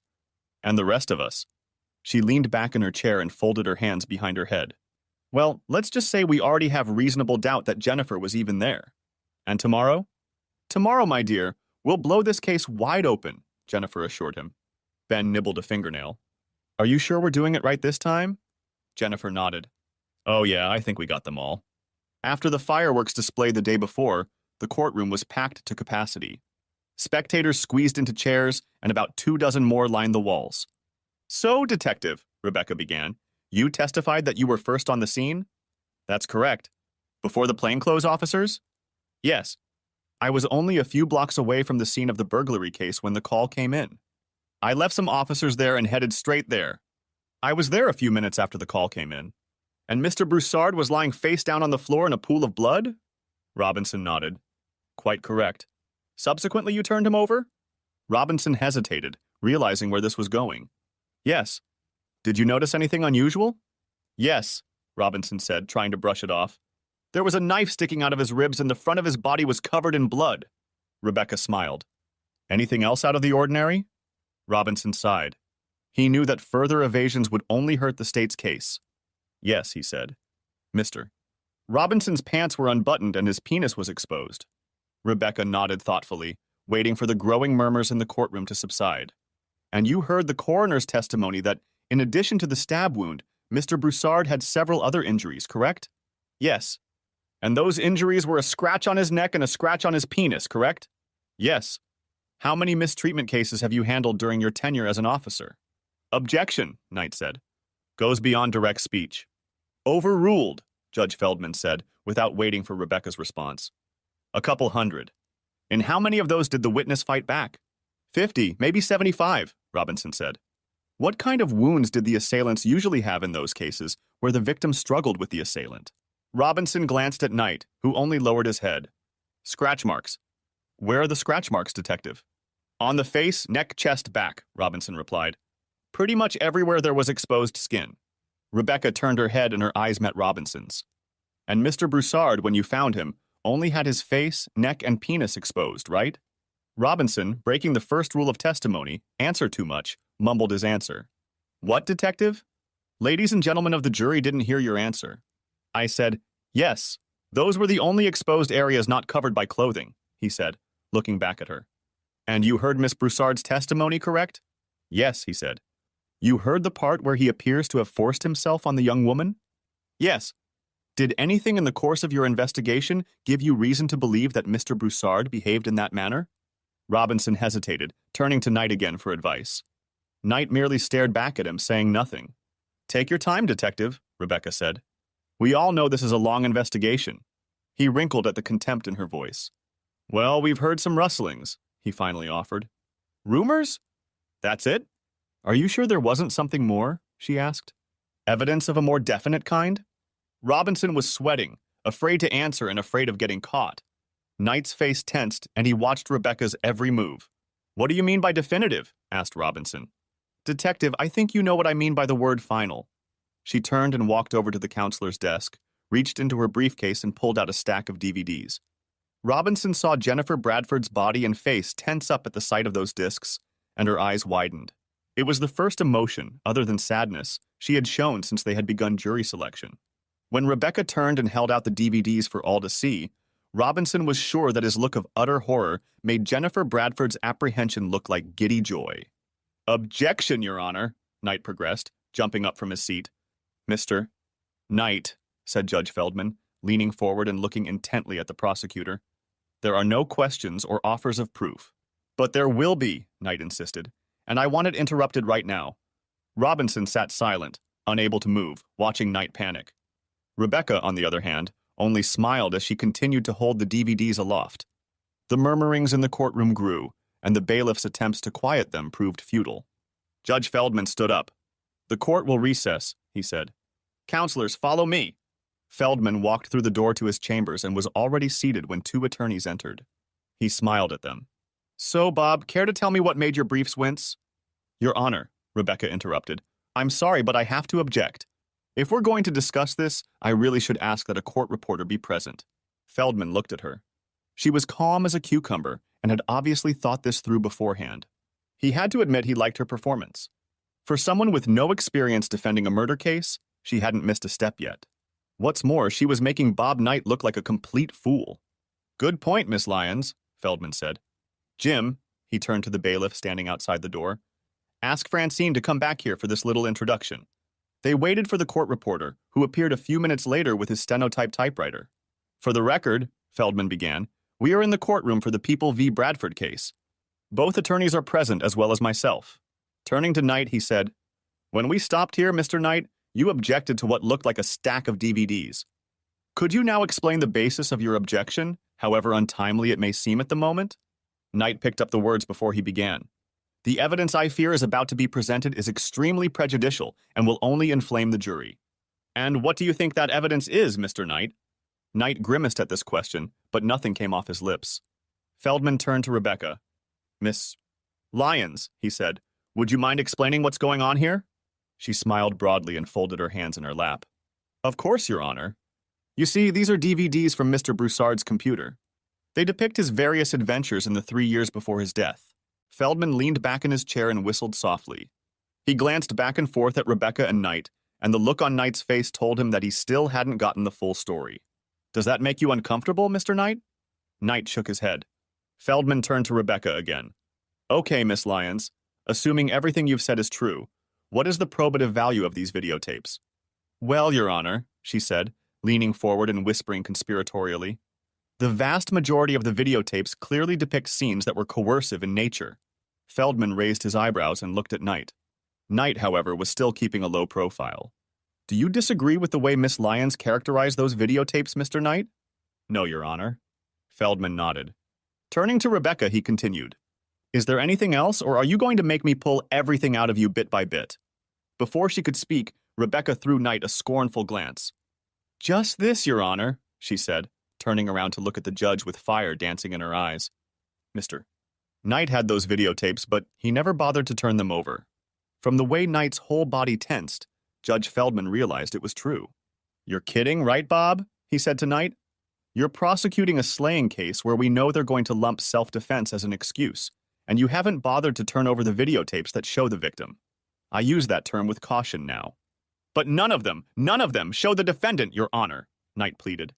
"They're irrelevant because they don't show that she was the victim of any coercion." "Lay off, counselor," Feldman thundered. "You know better than that. They're clearly relevant to the case at hand, and the defense had a constitutional right to get them. And you had a constitutional and ethical obligation to turn them over to her." "But she already got them, Judge," Knight pleaded.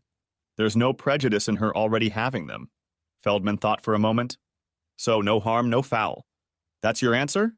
Knight nodded. Feldman turned to Rebecca. "Miss Lyons, his reasoning is correct. If you already have them, what harm is there in that?" "The harm, Your Honor, is that he's hiding the most important piece of evidence in this case from us. And you don't know when we got it.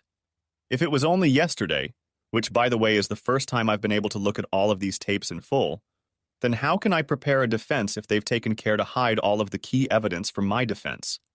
"Oh no, Your Honor, we're clearly prejudiced." Feldman nodded. "I can grant you a continuance, allow you to amend the witness list if you'd like. Then we can still proceed. And how do we know he's not withholding other evidence, Your Honor?" Feldman turned to Knight. "Bob, any more surprises for Miss Lyons?"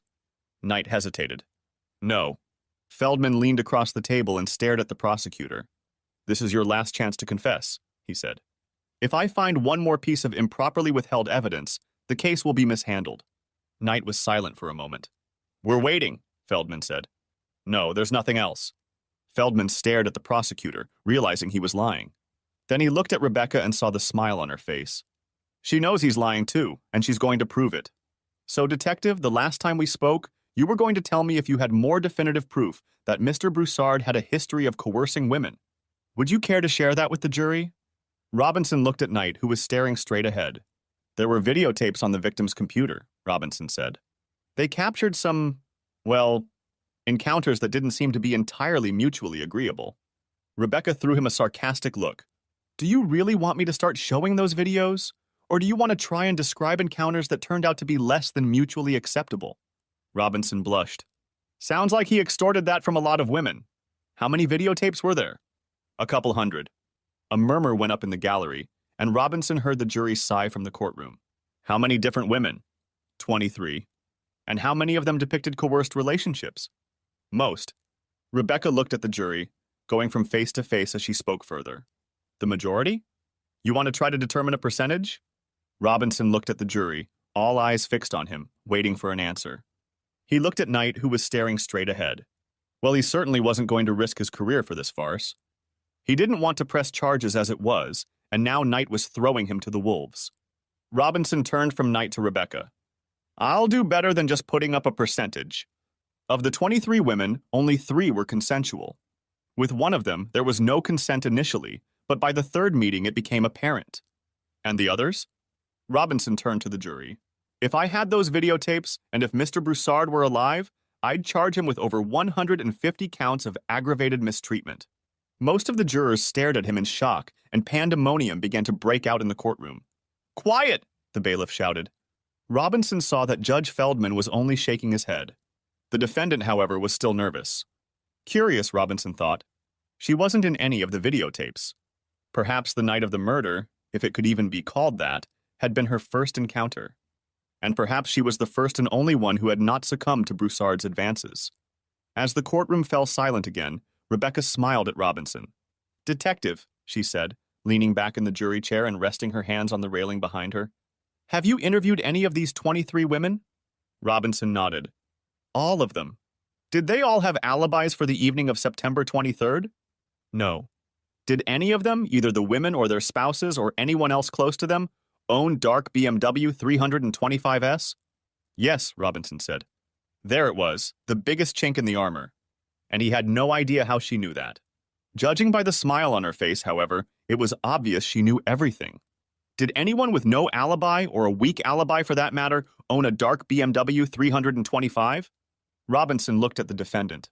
Behind her, he watched Benjamin Bradford cross his arms and lean back in his chair. He knows the answer, Robinson realized. He's playing this game, and he always has. Robinson looked at Rebecca again. Of the 2 women who owned the dark BMW 325, neither had a solid alibi for the night of the murder. As the courtroom buzzed again, Robinson saw that most of the jurors were now openly smirking at him and Knight. We're screwed, he thought. Walking back to the lawyer's table, Rebecca stopped and stood still, waiting for the crowd to quiet down. Robinson watched as the courtroom fell dead silent, and all eyes in the room fixed on the grim, tense lawyer. She turned slowly and looked directly at Judge Feldman, keeping her eyes on him as she asked her next question. Detective, she said in a loud and clear voice, you have been on the force for 21 years, correct? Yes, he agreed, hoping this wasn't going the way he thought it would. Still, he'd testified thousands of times, and when he heard it, he knew it was impeachment. And in that time, you've had extensive training in cataloging the process of your investigation, correct? Yes, Robinson muttered, seeing Knight lower his head to the lawyer's desk and rest his face in his hands.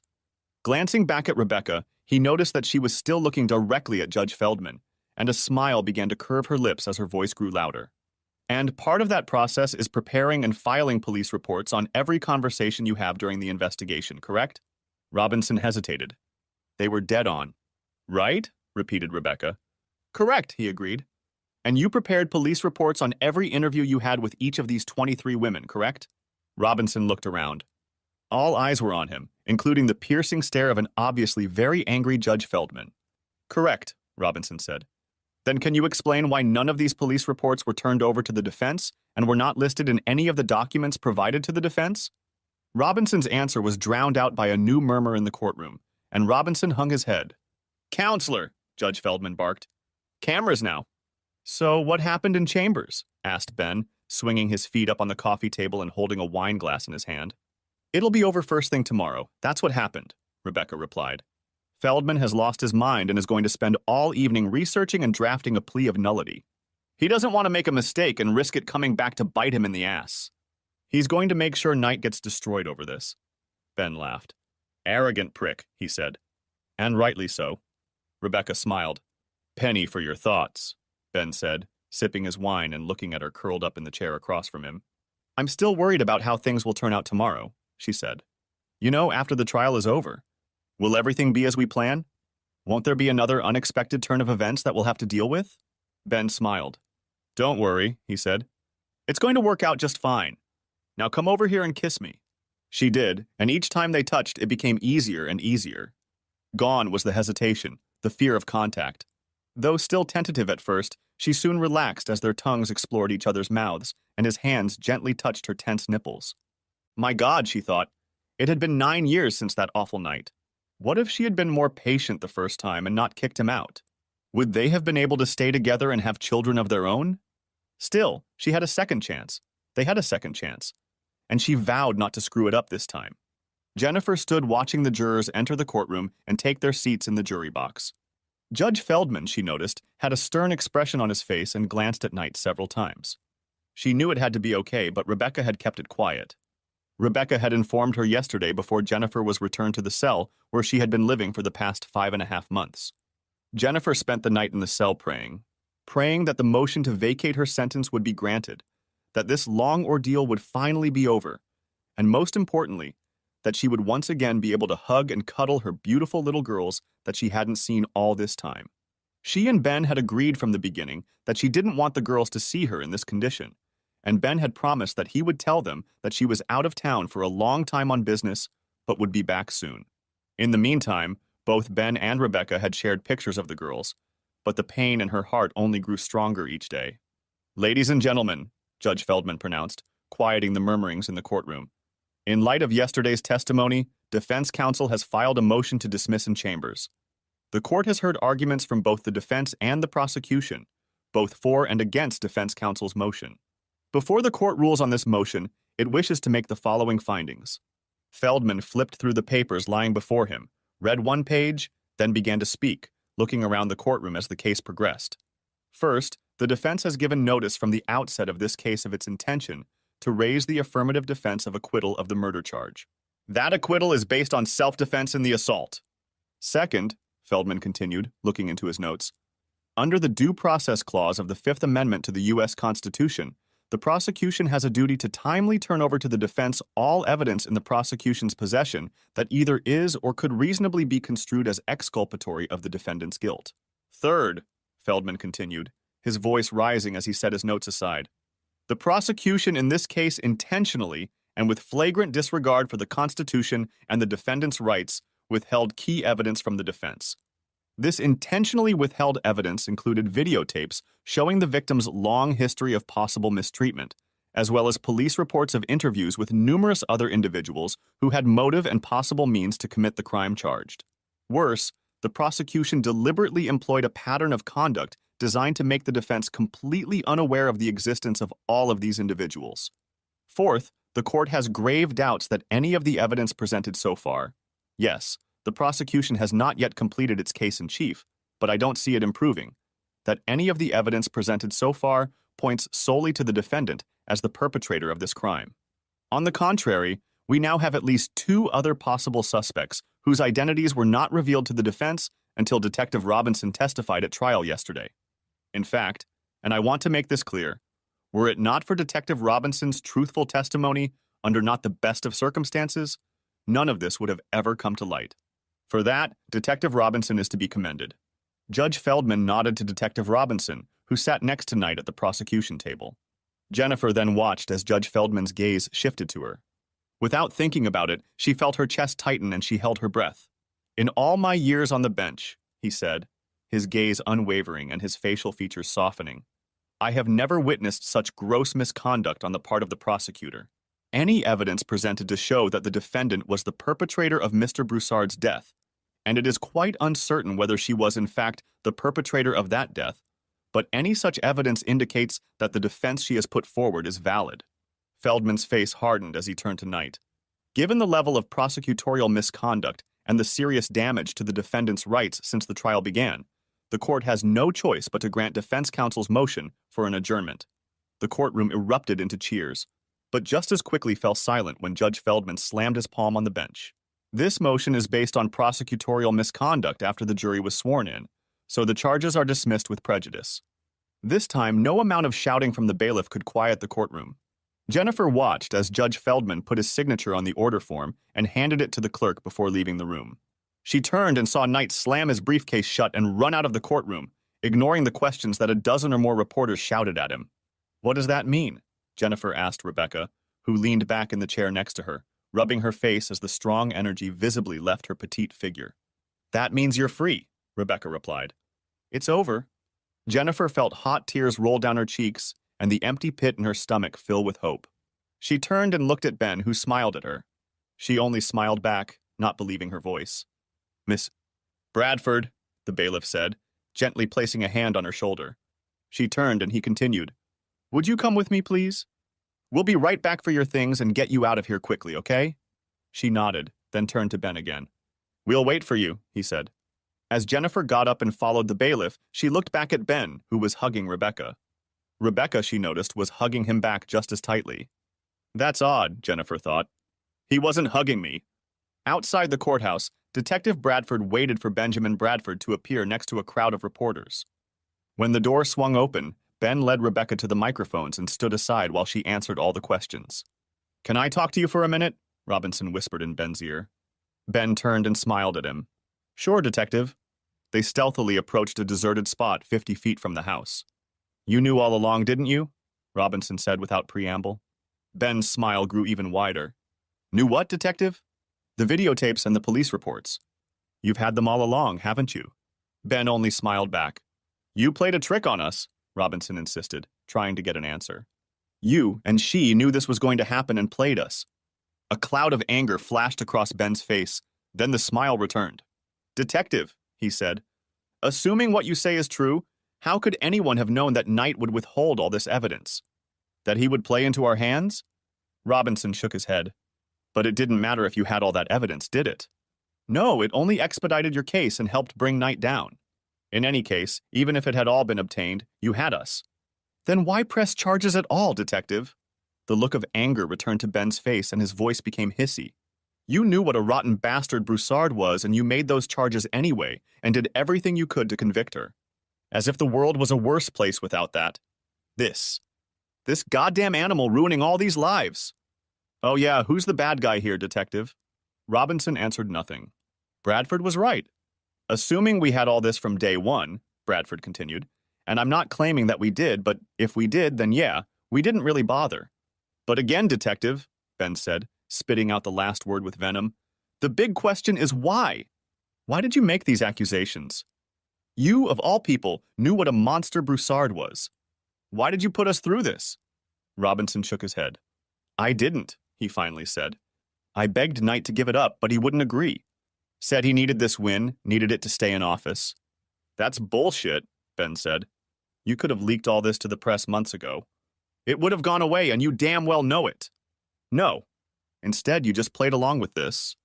This damn farce so you and Knight could pat yourselves on the back, win the election, and get promoted. Well, Detective, I guess it didn't work out the way you planned, did it? And if you want to blame someone, start by looking in the damn mirror." Robinson didn't say anything to that. What could he say? He just watched as Ben rushed toward Rebecca, and then turned and walked back to the courthouse himself. "Where are we going, honey?" asked Jennifer, looking at Ben. "We need to stop by Rebecca's, Jen," he said. He fell silent, his face turning into a mask, and Jennifer felt uneasy.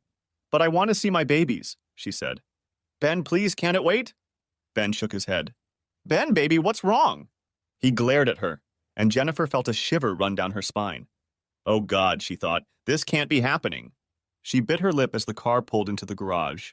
They rode the elevator in silence to the top floor, where they got out, and Jennifer followed Ben down the hall to the door. He pulled out a key and unlocked the door, inviting her in. Seeing him unlock the door to Rebecca's apartment, Jennifer felt as if someone had punched her in the stomach. "Sit down," he said, pointing to the dining room table. She lowered herself into a chair and watched Ben. He was running wires to a laptop computer and an external hard drive.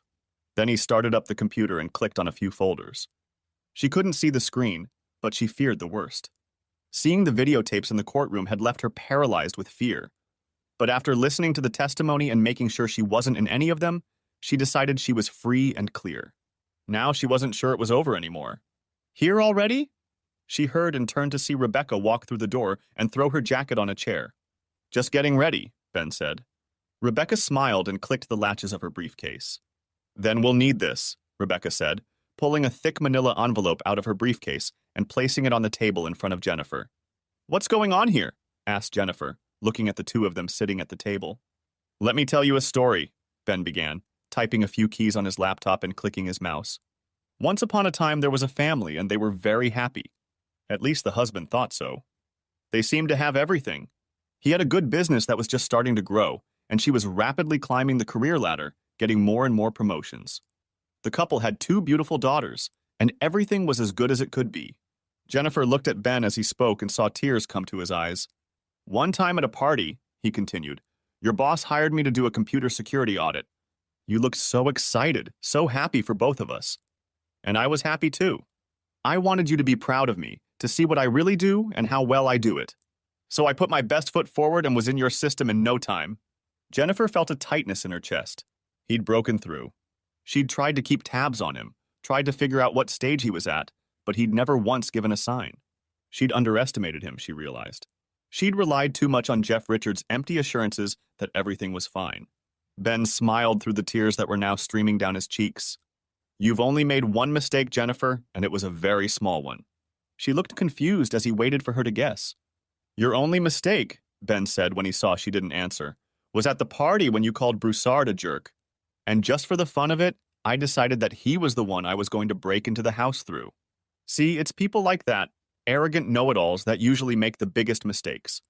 They think they're invincible, and they don't bother to listen to everyone else about the little things. Little things like password protection and overall system security. And since you pointed that out to me right away, I unknowingly headed in the right direction to uncover the whole nefarious scheme."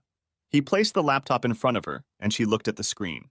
"First, there was this," he said, clicking the mouse and bringing up a series of emails on the screen.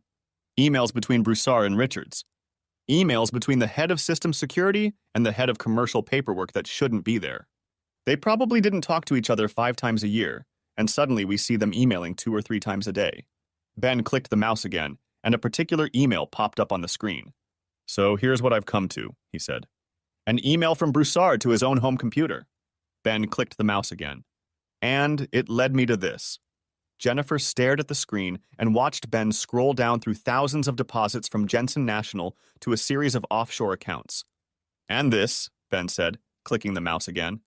A folder appeared on the screen with information about each of the offshore accounts, including balances and passwords. "So it was you," Jennifer whispered. Ben nodded. "You didn't think I was that smart, did you?" She didn't say anything back, amazed that he'd revealed the whole scheme so quickly. He was right. She had clearly underestimated her own husband. But she had no idea what he actually did or how he did it. Instead, she relied on Richards to thwart any attempted intrusion. "The problem is," Ben continued, "I knew there were 3 of you, but I could only identify Richards and Broussard. Frankly, I assumed the third would be Susan Flowers. The third was clearly a woman and just as clearly worked in the audit field. I remembered you saying that she and Broussard had something going on, and I was sure it was her." Ben clicked the mouse, and a list of folders appeared on the screen with the women's names with numbers. "Then I came across this," he said. He clicked on a folder with the name Susan 9, and a video appeared on the screen. "That confirmed my suspicions," Ben said, turning to the screen. "There was Susan and Broussard." "But there's no picture of me in here," Jennifer said as she looked through the list of videos. "So what is it?" Ben smiled. "No, Jennifer, there's none of you here." He scrolled the screen with his mouse, running up and down through hundreds of video files. "This is what the police have had from day one." "Then you know I'm innocent," Jennifer pleaded. "Please, Ben, I don't understand what's going on." Ben's sad expression disappeared, and she saw the pain and anger distort his features. Jennifer, he said in a hoarse voice, this is what the police had because I took them out. He clicked the mouse and 6 video files appeared on the screen. They were labeled Jennifer 1 through 5, and the last one was labeled Destruction. Jennifer flinched at the sight of the last one. Ben scrolled the arrow down to Jennifer's 5th and double-clicked. This is the video that changed my life, he said. She looked at the screen. There she was in front of Broussard, detailing a scheme to make millions, to seduce Jeff Richards so that her dreams of wealth would finally come true. You did it all for the money, didn't you? He asked. She nodded, looking at the screen. Whatever it took, all you wanted was money. To hell with me! To hell with our marriage! His voice cracked as she turned to him. To hell with our little girls, right? At those words, she sighed. No, Ben, I only did it because of them. So they'd never need anything. So they wouldn't go to school in second-hand clothes like I did, with cheap haircuts and not enough money for a prom dress. And they'd never have to worry about living in a trailer home. She felt tears streaming down her face. No, you're wrong, she said. They were the reason I did it. And every time I did something I didn't want to do, I thought of them and how they would never have to grow up the way I did. To be ashamed of themselves and their family. To be the object of everyone's jokes at dances, soccer games, classes, and more. Tears were streaming down Ben's face, and Jennifer looked at Rebecca. She thought Rebecca looked sympathetic, but she couldn't tell if it was to her or Ben. You've slept with others, haven't you? Accused Ben. She nodded her head. That's how you got promoted so quickly, isn't it? It all started with Susan, Jennifer whispered. One day we were working late and she came back to the office after dinner. She had a little too much to drink and called me into her office. When I came in, she asked me to go over some numbers with her. I knew what she wanted. It was common knowledge in the office that she swung both ways. So you've become her plaything, Ben said, his voice becoming steady. Jennifer nodded. About 2 years ago. She saw the look of disgust reflected on Ben's face. But Ben, don't you realize I was promoted shortly after that? The youngest junior vice president in the division. Who else? Jennifer bit her lip. She introduced me to Alan, Jennifer said. Ben double-clicked on Jennifer 1, and a video appeared on the screen. He scrolled the video forward to the middle. So that explains it, doesn't it? Said Ben. What can he do for you, Jennifer? She remained silent. You needed him to steal the money, didn't you? Accused Ben. You knew all along where it would lead, and you needed someone with access to overseas transfers to do it, didn't you? She nodded, and he continued. And you knew you could frame Susan Flowers if it ever came to light, didn't you? She nodded again. So who else besides Susan Flowers and Alain Broussard? Said Ben. Judging from your conversation in the first video, you probably had fun with Jeff Richards as well, didn't you? Jennifer bit her lip. He couldn't prove it, she thought. Their meetings were limited to Richards' office, car, or apartment. When she said nothing, Ben clicked the mouse again. This time Jennifer recognized his home email account. My dear Jen, the email read, I'm so sorry about yesterday. You were right. I've never done this before, and I was too excited to go as slowly as you asked me to. I hope you're okay, and I hope it doesn't affect our relationship. JR, that was the night you said you hurt your tailbone, wasn't it? Ben snorted. When Jennifer didn't say anything back, Ben pressed her response to Richards. Dear Jeff, don't worry, honey. I look forward to practicing with you ad infinitum. Love, Jay. Have I ever meant anything to you, Jennifer? Asked Ben. She looked up at him, her tears already dry and a look of sadness frozen on her face.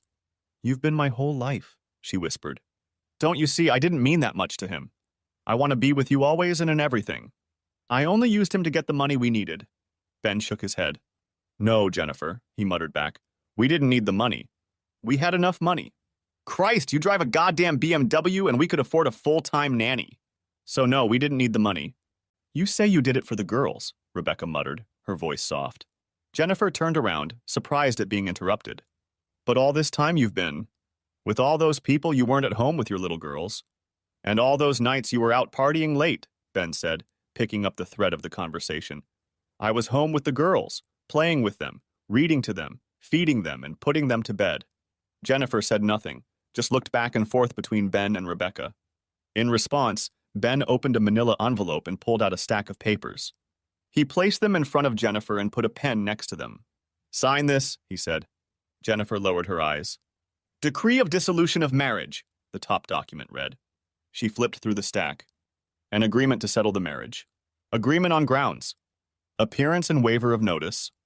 Petition for dissolution of marriage. Is that what you want, Ben? You want to get rid of me so you two can get back together? She stared at them, but the faces of both were impassive and didn't give away their thoughts. You! She screamed at Rebecca. You're my damn lawyer. You can't do this. You'll see, Ben said. It'll be very fair. We'll sell the house and split everything 50-50. I'll keep my business in exchange for you keeping your 401k and retirement programs. We'll split the furniture and other bills. You'll keep your precious BMW. Jennifer glared at him. And the girls? They'll stay with me, Ben said. Then he leaned forward and his face went rigid. The contract says you get visitation rights, Jennifer. And reasonable visitation. She saw his eyes turn to ice and shuddered at the hatred in his voice. But you will never exercise that right, do you understand? Jennifer gasped. You can't. Oh, yes, I can, Ben said. None of us will ever see you again, especially the girls. Understand? With those words, Ben clicked the mouse twice one last time. She turned to the laptop, tears streaming down her face as the video began to play. She watched in horror as the girl with the knife stormed into Broussard's lair in a rage. Where's the money, you bloody bastard? She asked. You didn't think I'd let a murderer near my girls, did you? Said Ben. Face it, Jennifer, I hold all the cards. If you make a fuss, that video and your whole nefarious scheme will come to light. And you're going to jail for the rest of your miserable life. Jennifer felt herself go cold. They can't charge me again, she said. You heard the judge. The case is dismissed with prejudice. That means double jeopardy applies and they can't try me again. That's not quite right, Rebecca said. You're right. The state of Illinois can't charge you again with the murder of Alain Broussard. However, the federal government can still indict you. Jennifer's mouth fell open. That's right, Rebecca continued. Double jeopardy prevents you from being charged in the same court, in this case Illinois State Court, for the same offense. However, you can still be tried for all federal offenses as long as the charges are filed in federal court. Jennifer was at a loss for words. This couldn't be true. Do you remember Rodney King? Asked Rebecca. Jennifer nodded. Remember when all those cops were acquitted in a California court and the riots that followed? And remember how 2 years later most of those same cops were convicted and sent to prison on federal cases? Jennifer really didn't remember, but she had no doubt that Rebecca was telling the truth. You see, Rebecca said, you violated the RICO law. Since there were 3 of you, it was a conspiracy. And every time money was transferred from Jensen National Bank to your own accounts, it was fraud. All of those transfers constituted a pattern of criminal behavior, and that's exactly what the RICO action is against. And when you destroyed Broussard to get possession of the money, you committed murder in fulfillment of the criminal conspiracy. And guess what? Murder has no statute of limitations, Jennifer. Right, Ben said, and she turned to look at him. So don't think about doing anything else but disappearing forever. He leaned forward and looked at her intently. Copies of all of this, as well as the chronology of this whole sad affair, are in a very safe place. And if anything happens to me or Rebecca, and I mean anything, it will all go straight to the federal prosecutors. So you better pray that I live a very long and healthy life and that Rebecca does the same. Because if you try anything, or even if any of us fall victim to an innocent accident, they'll come after you. Do you understand? Jennifer was flabbergasted, and she knew it. Sure, she could look it all up, but it was clear now that they had planned it all out from the beginning and had foreseen every eventuality. And then she was confused. Why buy it? Ben looked at her with contempt. You've destroyed a man, slept with half your co-workers, and you have to ask why? Jennifer shook her head. No, she said. Why didn't you just let it all come out in court? Why are you letting me go? Is it about the money? Are you taking the money? Well, we admit you surprised us with your reaction, took us by surprise, Rebecca said. We just thought all 3 of you would start running for cover, trying to figure out what was going on. But no, you had to go and kill him. We didn't expect that to happen. We really had to think fast. But we did think fast, Ben laughed. And it really is better than if we'd just let you guys hang out in the wind before turning you all in. Ben leaned forward and spoke with venom in his voice. First of all, we're not just going to let you go. Oh no, Rebecca cut in. You'll spend the rest of your life without your girls, never holding them in your arms, cuddling them, or tucking them in again. Instead, you'll spend the rest of your life looking over your shoulder, wondering if today is the day they'll put you in jail for the rest of your life. And secondly, Ben said, we're returning the money. Don't you see? You know I'd never keep the money. But if all this came out in court, old Jensen would never think we weren't in on it. Whatever I gave him, he'd always question it. Always think I knew what you were doing. But now we'll get it all back and blame it on Broussard. The court made him look like such a scoundrel, Rebecca said. No one will be left in any doubt that he was capable of such a thing. And I'll make it clear in my report how careless Richards behaved, Ben said. He'll lose his job and never get another. That should break him completely. If he loses his job and loses you, I doubt you'll go back to him. He'll quickly go bankrupt and be on the brink of ruin. And Susan Flowers will probably go under too, since her accounting department hasn't noticed all this for months. And Ben will be a hero, Rebecca said, rubbing Ben's forearm and looking at him. I'm the brilliant lawyer who exposed a questionable prosecutor and freed an innocent woman. And Ben will be the hero who solved a $6 million robbery and recovered every penny of it. Exactly, Ben said, smiling at Rebecca. Jensen will hire me full-time, recommend me all over the world, and my business will explode. Hell, we'll be rich, won't we, honey? Rebecca nodded, leaned over and kissed him on the lips. Think about it, Jennifer, Ben said. We'll have it all, love, wealth, and 2 beautiful little girls. Jennifer watched him raise his eyebrows at her. The look said it all. She would have nothing. Absolutely nothing. She watched a tear fall onto the papers in front of her as she reached for a pen to sign the dream that had once been her life. Thanks for watching. I hope you enjoyed it. So subscribe to my channel and watch the next video.